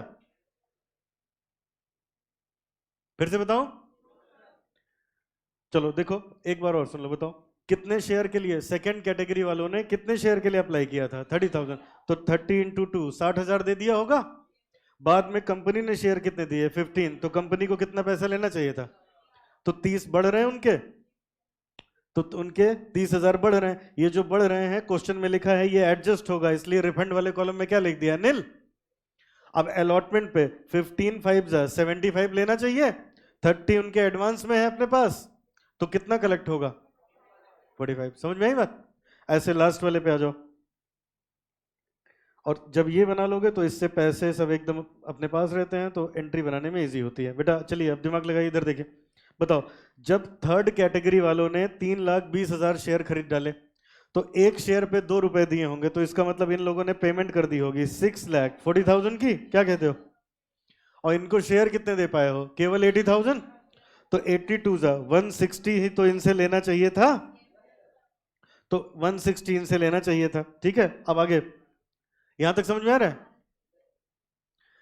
हाँ, लास्ट वाला देखो, लास्ट वाला ऐसे यहां लिखा है बेटा, लास्ट वाले में एप्लीकेंट फॉर 32,000 3,20,000 शेयर्स, 3,20,000 शेयर के लिए लोगों ने अप्लाई किया, तो एक एक एप्लीकेशन पे 2 रुपए देने पड़ते हैं, तो 3,20,000 पे इंटू 2 640 दे दिया होगा। और क्वेश्चन में लिखा है बेटा, received allotment 1 for 4 held, 1 for 4 का मतलब 1 for 4, 4 के बदले में एक शेयर मिला, मतलब एक चौथाई। तो 3,20,000 का 1/4 कितना हो जाएगा? 80,000। तो अगर इनको 80 दिए हो, तो 82 160 ही तो इनसे लेना चाहिए था ना। ठीक है, अब यही देख लेना, फोकस करना बेटा इस पे, ये थोड़ा सा इसमें रिफंड भी आएगा। देखो, अब इन दोनों का जरा डिफरेंस बताओ कितना आता है? 480। ठीक है, अब मेरी बात सुनो बेटा, देखो ये आगे सवाल पढ़िएगा, इसी में क्या लिखा है देखो। अब यहां लिखा है, money due on allotment was retained by the company, excess was refunded. इसमें लिखा है एक्सेस वॉज रिटर्न। वैसे तो देखो क्या है, अभी तो एप्लीकेशन ही बिका है। बोलो बेटा, अभी अलॉटमेंट का पैसा लेना है, कॉल का पैसा लेना है, तो कंपनी चाहे तो एडजस्ट कर ले, जब लेकिन जब क्वेश्चन में लिखा है जितना अलॉटमेंट पे एडजस्ट होगा होगा, नहीं तो बाकी सब वापस कर देंगे। क्यों वापस करेंगे? आप अगर आगे आपने पढ़ा है, कॉल्स इन एडवांस भी तो देना पड़ता है, तो इंटरेस्ट से बचने के चक्कर में अलॉटमेंट फटाफट कर डालेंगे 10-15 दिन में, 1 महीने में। नहीं तो इंटरेस्ट देना पड़ेगा, तो वापस कर देते हैं, बेटर है, ठीक है। अब आ जाओ, तो रिफंड करेंगे। तो अब जरा बताओ बेटा, सब बच्चे बताइए, थर्ड कैटेगरी में कितने शेयर की एप्लीकेशन आई? अलॉट कितने किए हो? तो जितने अलॉट किए हो उसी पे तो अलॉटमेंट मनी मांगोगे। कितना बना? 85 जा 4 लाख, 80,000 इंटू 5, 4 लाख बना। तो इनसे बेटा यहाँ देखो, यहाँ देखो, amount due on allotment, allotment पे इनसे 4 लाख लेना चाहिए, और इनके बढ़ रहे हैं 4,80,000, अभी आप लोगों ने बताया था 480 हैं। तो अब हम यहां लिख देंगे भाई, इस 480 में से ये 4 लाख तो एडजस्ट हो जाएगा, और जो 80,000 बच गया इसकी वापसी हो जाएगी, है ना। और अलॉटमेंट पे ये लोग 1 रुपए नहीं देंगे, इनको तो उल्टा कंपनी दे रही है। फिर से बताएं, कितने शेयर के लिए अप्लाई किया था? 320, तो कितने पैसे दे दिए? 640। और कितने पैसे देने चाहिए थे? 160, तो कितना बढ़ गया? 480। अब क्वेश्चन में लिखा है 480 में से जितना अलॉटमेंट पे एडजस्ट होगा उतना रखेंगे, बाकी लौटा देंगे।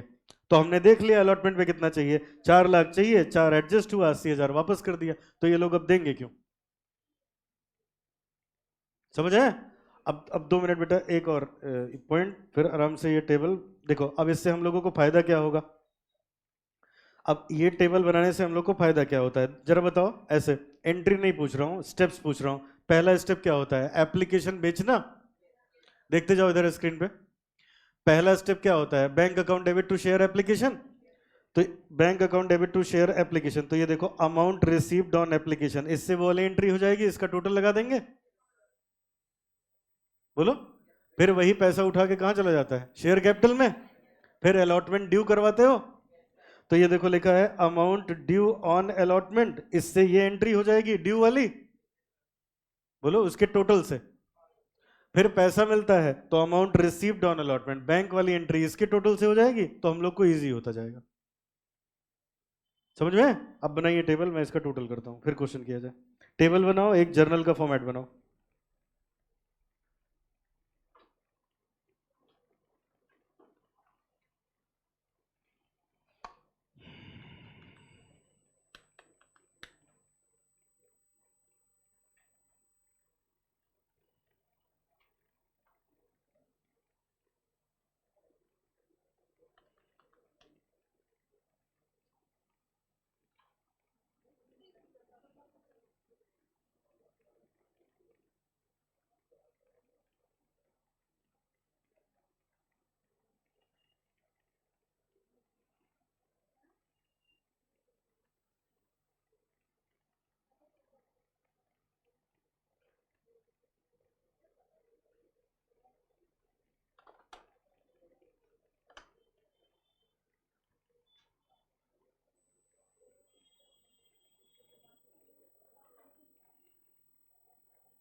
लिख लिया हो तो जर्नल बनाया।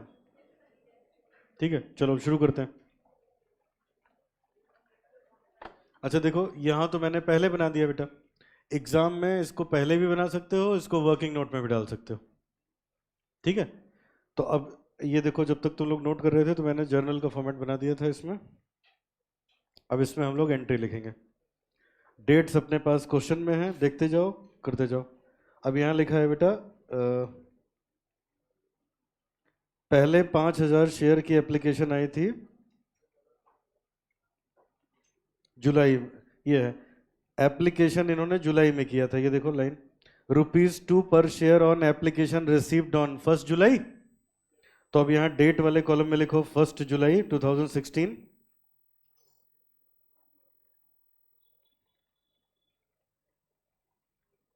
डेट वाले कॉलम में लिखा 2016 1 जुलाई। Bank account debit to equity share application.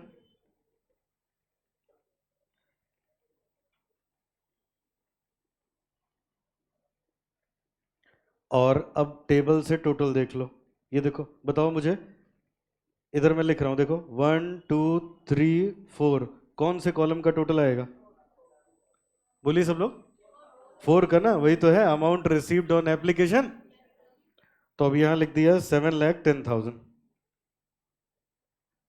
नहीं तो बार बार वैसे कैलकुलेशन करनी पड़ती। Being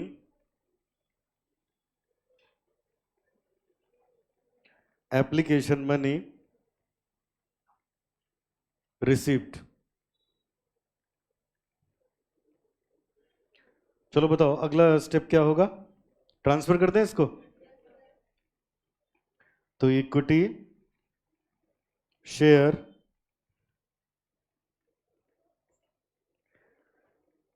application account debit to equity share capital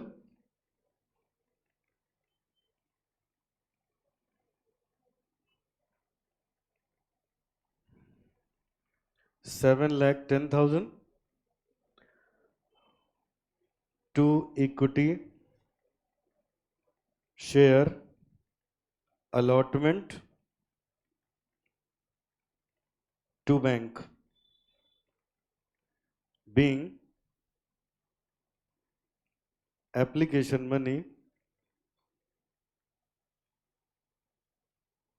adjusted।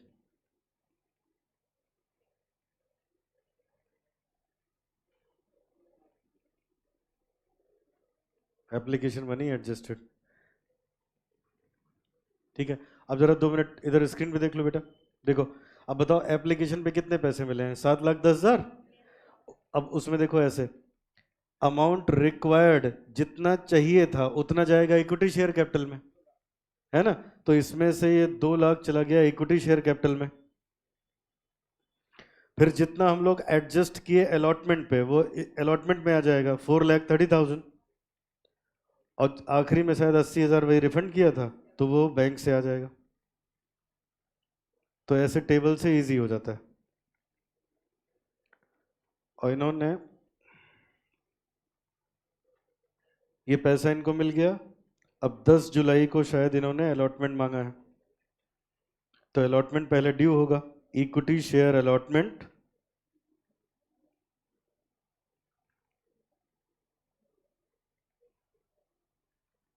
Account debit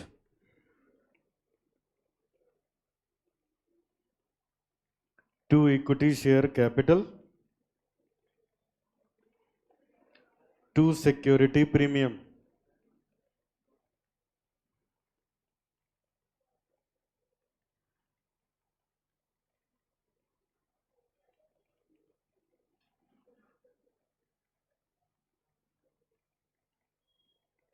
तो अब टेबल में देख लो, ये देखो अलॉटमेंट पे कितना पैसा मिलना चाहिए था, कितना ड्यू था? 5 लाख। तो वो हम यहां दिखाएंगे, ड्यू है 5 लाख। और यहां दिखा देंगे बेटा, हमारे पास 1 लाख शेयर है, उसमें 1 रुपए तो होता है इसका, और बाकी के 1 लाख शेयर पे 4 रुपए होता है एप्लीकेशन उसका प्रीमियम का। तो ये 1 लाख यहाँ आ गया, 4 लाख आ गए।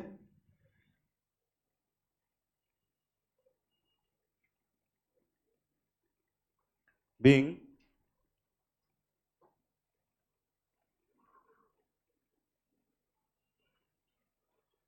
allotment due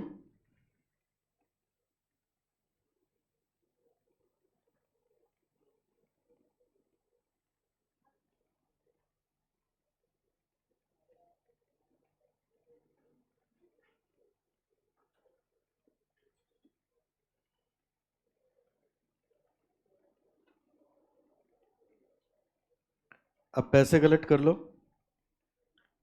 और देख लेते हैं उसकी डेट है कि नहीं है। अलॉटमेंट मेड ऑन 10 जुलाई, और नहीं है उसका पैसा मिलने की नहीं डेट है, तो उसी को लिख लो, उसी डेट पे। अब यहाँ लिख दिया 10 जुलाई, bank account debit to equity share allotment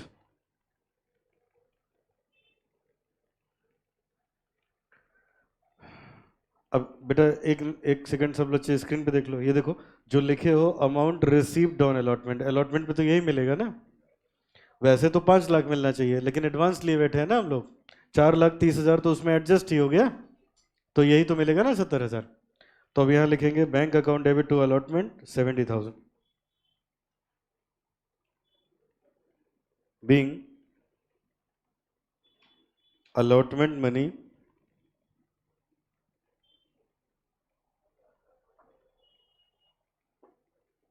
received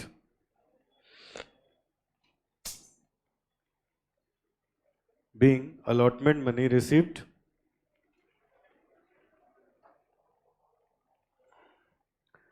फिर उसके बाद आगे देखिए क्वेश्चन में लिखा है final call, the final call for the balance was made and the money duly received on 30 अप्रैल, 30 अप्रैल 2017 को, अभी तक 2016 था, अब 2017 आ गया, 30 अप्रैल फाइनल कॉल पहले ड्यू होगी,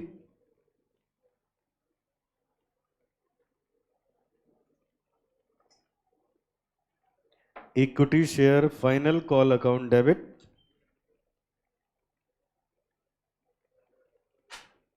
to equity share capital,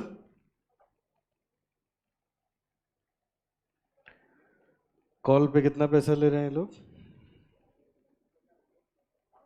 received, तो 2 रुपए एप्लीकेशन पे, एक अलॉटमेंट पे 7 रुपए रहेगा ना,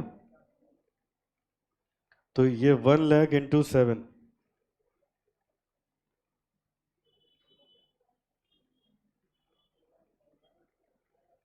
बीइंग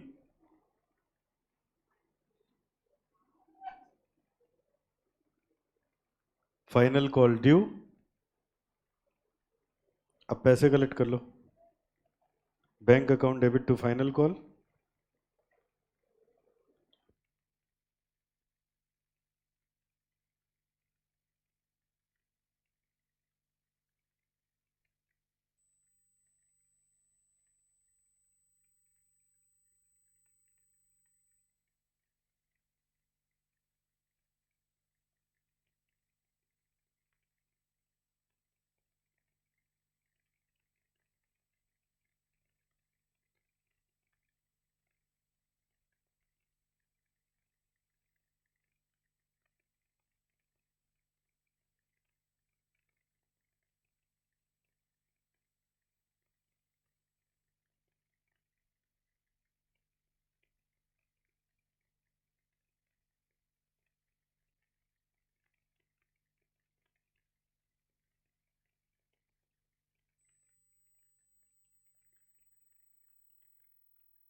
चलो कॉपी कर लिया,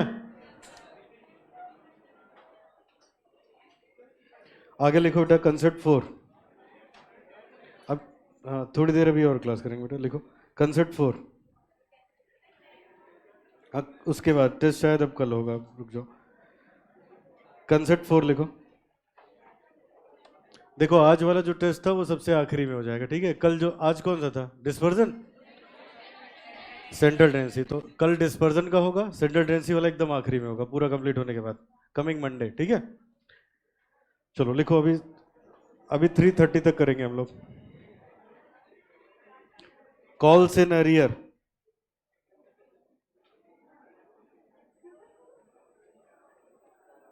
calls in arrear, concept number 4।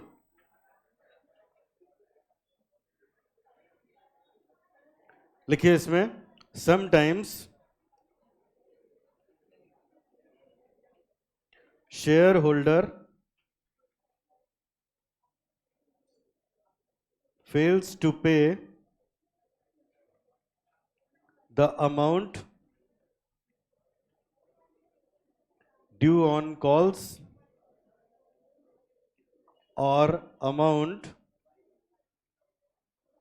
due on allotment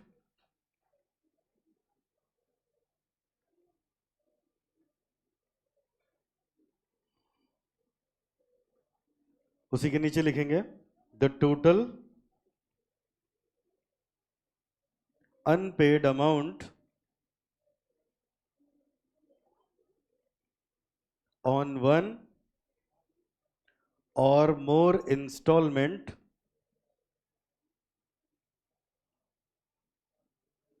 is known as unpaid calls or calls in arrear.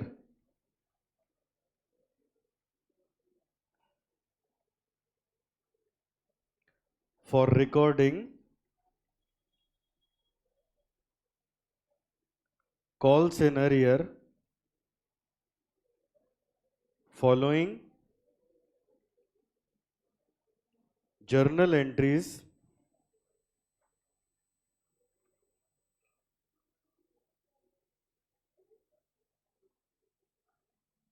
are made.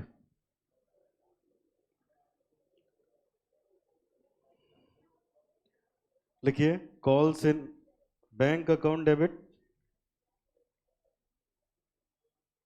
Bank account debit, calls in arrear account debit to equity share allotment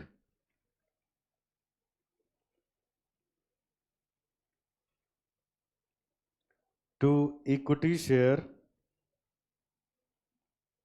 call account being calls in arrear recorded.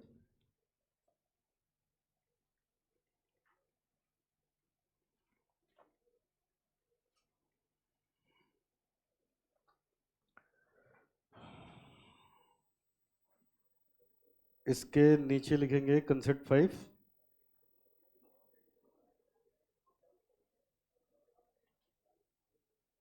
Calls in advance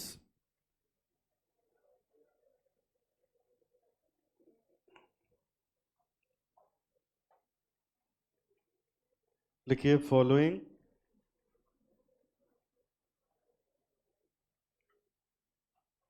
journal entries are made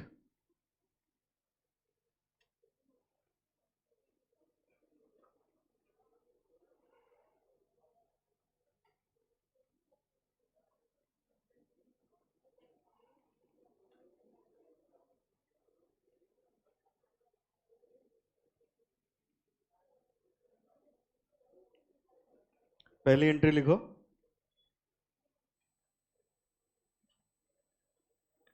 bank account debit to calls in advance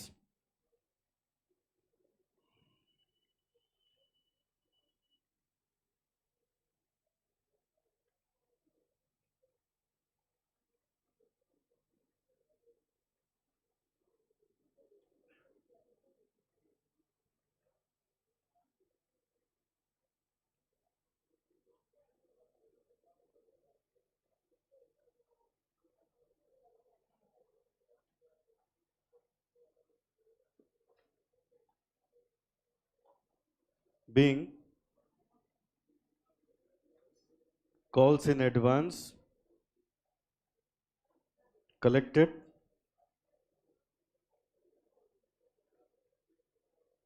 B point में लिखिए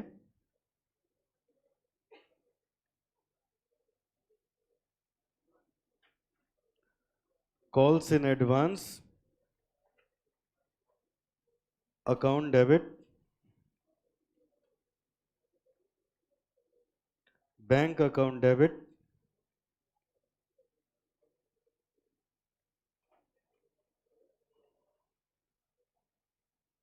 to respective calls account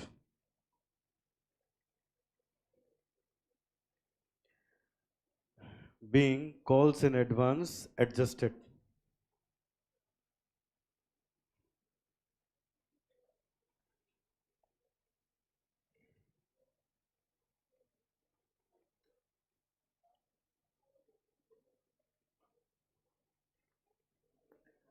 concept 6 लिखेंगे interest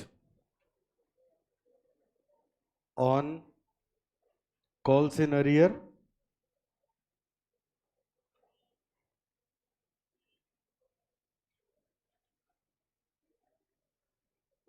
लिखिए as per table F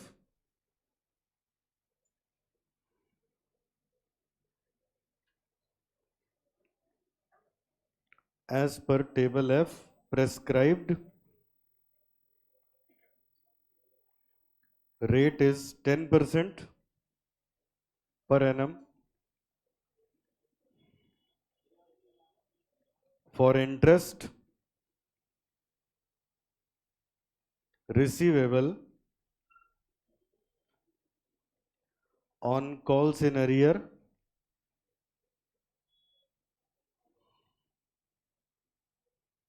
entry हो जाएगी share holder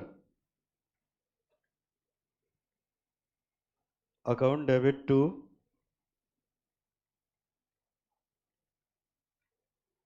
interest on calls in arrear account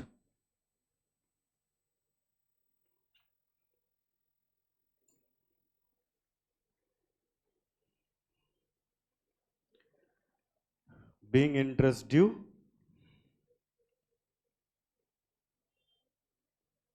B point में लिखेंगे for receipt of interest on calls in arrear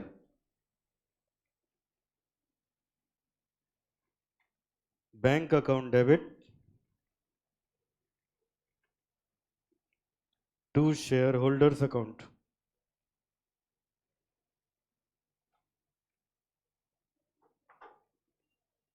being interest collected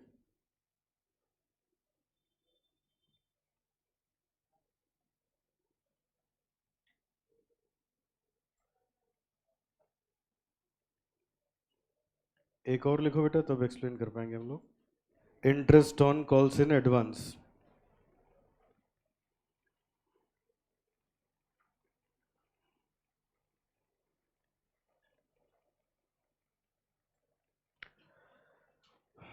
interest on calls in advance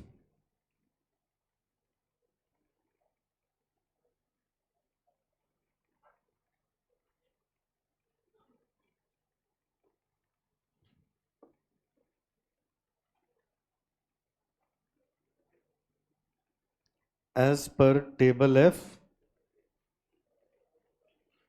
prescribed rate 12% per annum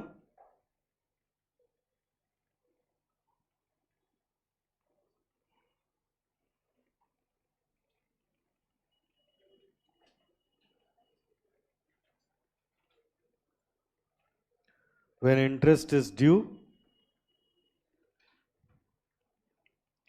तो entry हो जाएगी interest on calls in advance account debit to shareholder account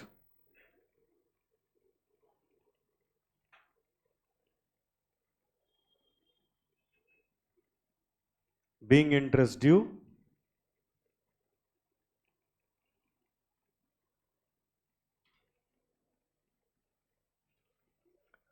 when interest is paid,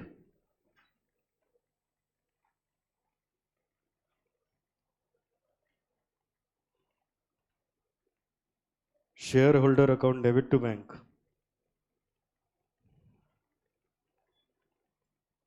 Being interest paid on calls in advance.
चलो अब इधर देखो बेटा, अब हम लोगों ने लिखा कॉल्स इन अरियर और कॉल्स इन एडवांस। ये क्या होता है? स्क्रीन पे देखो, सामने देखिए बेटा। सबसे पहले कॉल्स इन अरियर। अब ये बताओ मिनिमम सब्सक्रिप्शन कितना होना चाहिए? सामने देखो बेटा सब लोग, मिनिमम सब्सक्रिप्शन कितना होना चाहिए? अब पता है क्यों 90% डिसाइड किया है? लॉजिक सुनो, ये बताओ कंपनी शेयर क्यों इशू करती है? कंपनी का कोई प्रोजेक्ट होता है, उसमें पैसा चाहिए होता है, तब ये लोग इशू करते हैं ना। अब भारत सरकार ये मानती है कि अगर इनको 90% पैसा भी मिल गया प्रोजेक्ट का तो ये संभाल ले जाएंगे, 10% कहीं से अरेंज कर लेंगे। समझ आए? अगर मान लो 90% भी पब्लिक से नहीं उठा पाए तो ये बाकी पैसा मैनेज नहीं कर पाएंगे, प्रोजेक्ट फेल हो जाएगा, पब्लिक का नुकसान हो जाएगा। इसलिए सीलिंग लगा दी है कि 90% से कम का सब्सक्रिप्शन होगा तो पैसे वापस करो या तो अंडरराइटर हायर करो। अंडरराइटर कॉस्टली होता है, 2.5% 5% सीधा कमीशन लेके जाता है अंडरराइटर। समझ आए? अब फिर से बताओ जरा, मिनिमम सब्सक्रिप्शन कितना हुआ? 90%। ठीक है, अब बताओ 90% की सीलिंग क्यों लगाई गई? क्योंकि जब हमें किसी प्रोजेक्ट में पैसा लगाना है, हमें पब्लिक से ही नहीं मिलेगा तो हम क्या लगाएंगे, क्या कमाएंगे, क्या कब पब्लिक को देंगे? अल्टीमेटली नुकसान किसका होगा? पब्लिक का होगा। समझ आया बेटा? नुकसान पब्लिक का होगा। अब ध्यान से सुनिएगा, तो अब ये बताओ उसी में एक टर्म ये आ जाता है calls in arrear. Calls in arrear क्या होता है? अब जैसे मान लीजिए सबसे पहले कंपनी ने एप्लीकेशन बेचा, उसका पैसा सबने दे दिया। कंपनी ने अलॉटमेंट कर दिया, उसका पैसा सबने दे दिया। अब कंपनी कॉल मांग रही है लेकिन कुछ शेयर होल्डर उसका पैसा नहीं दे रहे हैं। तो ऐसे अगर लोग पैसे नहीं देंगे तो फिर कंपनी का प्रोजेक्ट फेल होगा ना। और अकेले उसमें कंपनी का पैसा थोड़े ना लगा है, किसका लगा है? पब्लिक का पैसा लगा है ना। अब ये बताओ बेटा, कंपनी का ये जो मॉडल बनाया गया बिजनेस मॉडल, कितना बढ़िया बिजनेस मॉडल है। जैसे मान लो कोई अनपढ़ है, पैसे हैं उसके पास, तो भी वो किसी कंपनी में शेयर खरीद ले, उसको डिविडेंड मिलता रहेगा। क्यों? कंपनी का मालिक कौन? कंपनी को चलाता कौन है? Board of directors. समझ आए? तो मालिक को थोड़ा ना टेंशन है कंपनी कैसे चलेगी, कौन चलाएगा? Board of director. उसके बदले में पैसा ले जाते हैं। कितना ले जाते हैं? 11%। समझ में है? जितना कंपनी को प्रॉफिट होता है उसका मैक्सिमम 11% लेके जाते हैं सब आपस में, पार्ट टाइम फुल टाइम जितने टाइप के होते हैं सब। तो अब ये बताओ मुझे, ये बात देखो, ये मैं बार बार इसलिए कह रहा हूं, आप बताओ जब कंपनी पैसा मांगे और टाइम पे उसको शेयर होल्डर पैसा नहीं देगा तो प्रोजेक्ट फेल होगा कि नहीं होगा?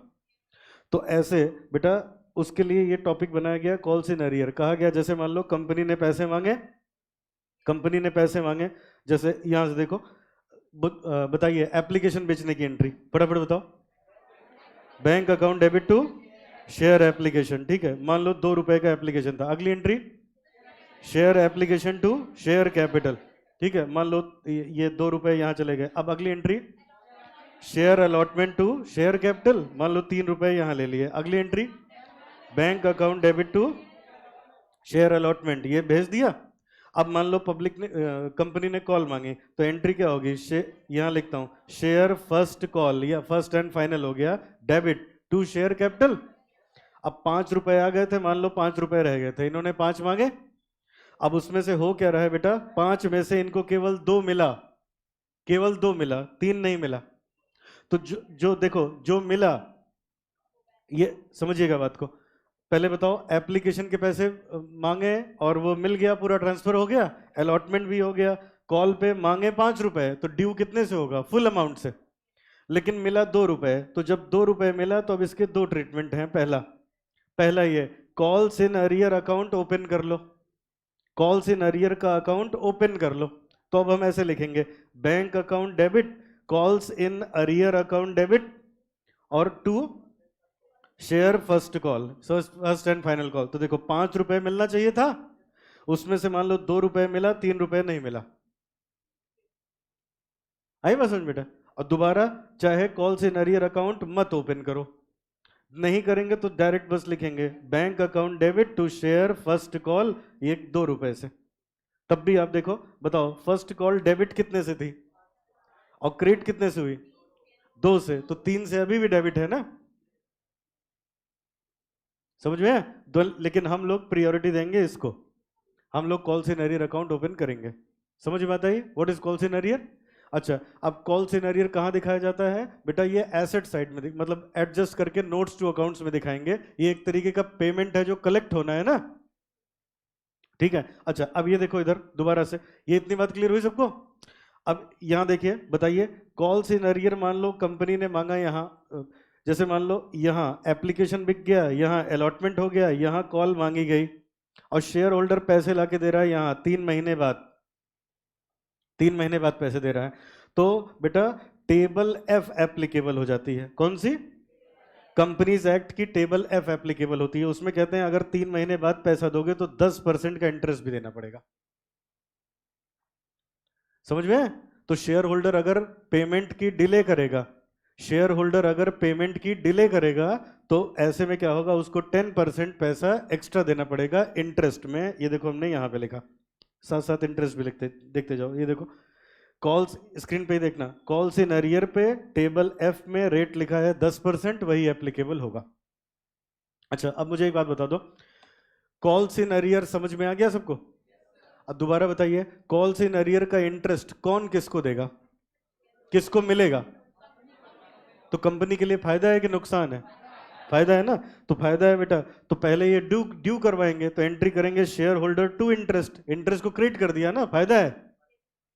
और कई प्रकार के इंटरेस्ट होते हैं, तो ये अलग रहे इसलिए इसका नाम इतना बड़ा लिख दिया, interest on calls in arrear account, ठीक है। फिर उसके बाद पैसा मिल जाएगा bank account debit to shareholder account, और ये इंटरेस्ट चला जाएगा इनके पीएल में। कंपनी पीएल भी तो बनाएगी। चलिए अब फटाफट बताइए, जो पैसे शेयर होल्डर टाइम पे नहीं देता, डिले पेमेंट करता है, उस पैसे को हम किस अकाउंट में ट्रांसफर करेंगे, कॉल्स इन अरियर अकाउंट में ट्रांसफर करेंगे। और जितने दिन बाद शेयर होल्डर पेमेंट करेगा उस पे उसको इंटरेस्ट पे करना पड़ेगा। क्या रेट ऑफ इंटरेस्ट होगा, 10% का, ठीक है।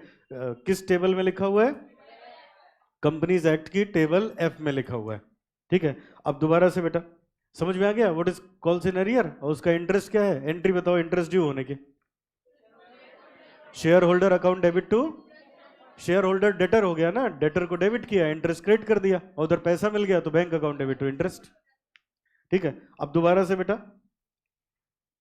दोबारा से, अब कॉल्स इन एडवांस ये क्या है, स्क्रीन पे देखिएगा, कॉल्स इन एडवांस ये क्या है। अब यहां देखो, जैसे मान लो कंपनी ने यहां शेयर इशू किया, तो शेयर होल्डर ने एप्लीकेशन खरीद लिया, यहां पे उसको शेयर अलॉट कर दिया गया, यहां पे शेयर अलॉट कर दिया गया।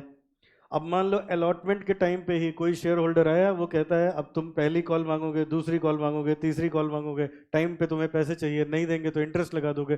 तो हमारे पास इतना टाइम नहीं, हम कहीं बाहर जा रहे हैं, सारे पैसे इकट्ठा ले लो। अगर अलॉट कर दिया है, अगर अलॉट कर दिया है तो फिर हम शेयर होल्डर हो गए। और अभी पढ़ोगे आगे चल के तुम लोग लिक्विडेशन ऑफ कंपनीज, तो ये पढ़ा भी होगा। जब एक बार हमने किसी कंपनी का शेयर खरीद लिया तो हमें पैसे देने पड़ जाएंगे, even in case of winding up. Company बंद हो जाएगी तब भी पैसा देना पड़ेगा। पार्टनरशिप में डिसोल्यूशन पढ़ा था, तो क्या होता था, एसेट बेच के लायबिलिटी की पेमेंट होती थी। तो कंपनी बंद होगी तब भी तो यही होगा, एसेट बेच के लायबिलिटी की पेमेंट होगी। तो बंद हो रही है तो कंपनी फायदे में होगी कि घाटे में?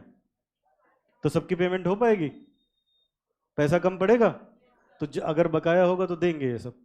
अगर कोई कॉल्स इन अरियर है, समझ आया, तो इनसे मांगा जाएगा, तब भी देना पड़ेगा। सबको नोटिस इशू हो जाता है। सबको समझ में आई बात? तो अब ये देखो, कहा गया कि यहां पे पहले एप्लीकेशन पे, फिर अलॉटमेंट पे सारे पैसे दे दिए। एप्लीकेशन ले लिया, अलॉटमेंट हो गया, अब उसने कहा तुम पहली दूसरी तीसरी कॉल मांगोगे तो ये सारा पैसा इकट्ठा ले लो। तो जब इकट्ठा दे देंगे तो वो क्या हो गया, कॉल्स इन एडवांस। अब वो कंपनी के लिए हो गया लायबिलिटी। क्या हो गया बेटा? लायबिलिटी। तो ये देखो, अब उसकी एंट्री ये होगी, bank account debit to calls in advance. अगर इन्होंने ले लिया और यहाँ पे उसको कॉल पे एडजस्ट करेंगे, कॉल्स इन एडवांस को डेबिट करके जिस कॉल पे एडजस्ट, भाई एडवांस में पैसा लिए हो ना, तो जैसे जैसे कॉल आएगी वैसे वैसे क्या करोगे, एडजस्ट करोगे। और जब एडवांस में पैसा लोगे, जब पैसा रुक गया था तो ब्याज ले लिया था, तो एडवांस में लोगे तो ब्याज दिलवाएंगे भी, और हमेशा पब्लिक के फेवर में 12% दिलवाते हैं। पब्लिक ने कितना दिया कंपनी को, और कंपनी से कितना दिलवा रहे हैं, टेबल वही है। ये देखो, यहां हम लोगों ने लिखा as per table F prescribe rate कितना हो गया, 12% का। और ये तो कंपनी के लिए खर्चा है, तो कंपनी क्या करेगी, इंटरेस्ट को डेबिट, शेयर होल्डर को क्रेडिट, और जब पैसा देंगे तो shareholder account debit to bank. बात समझ में आई?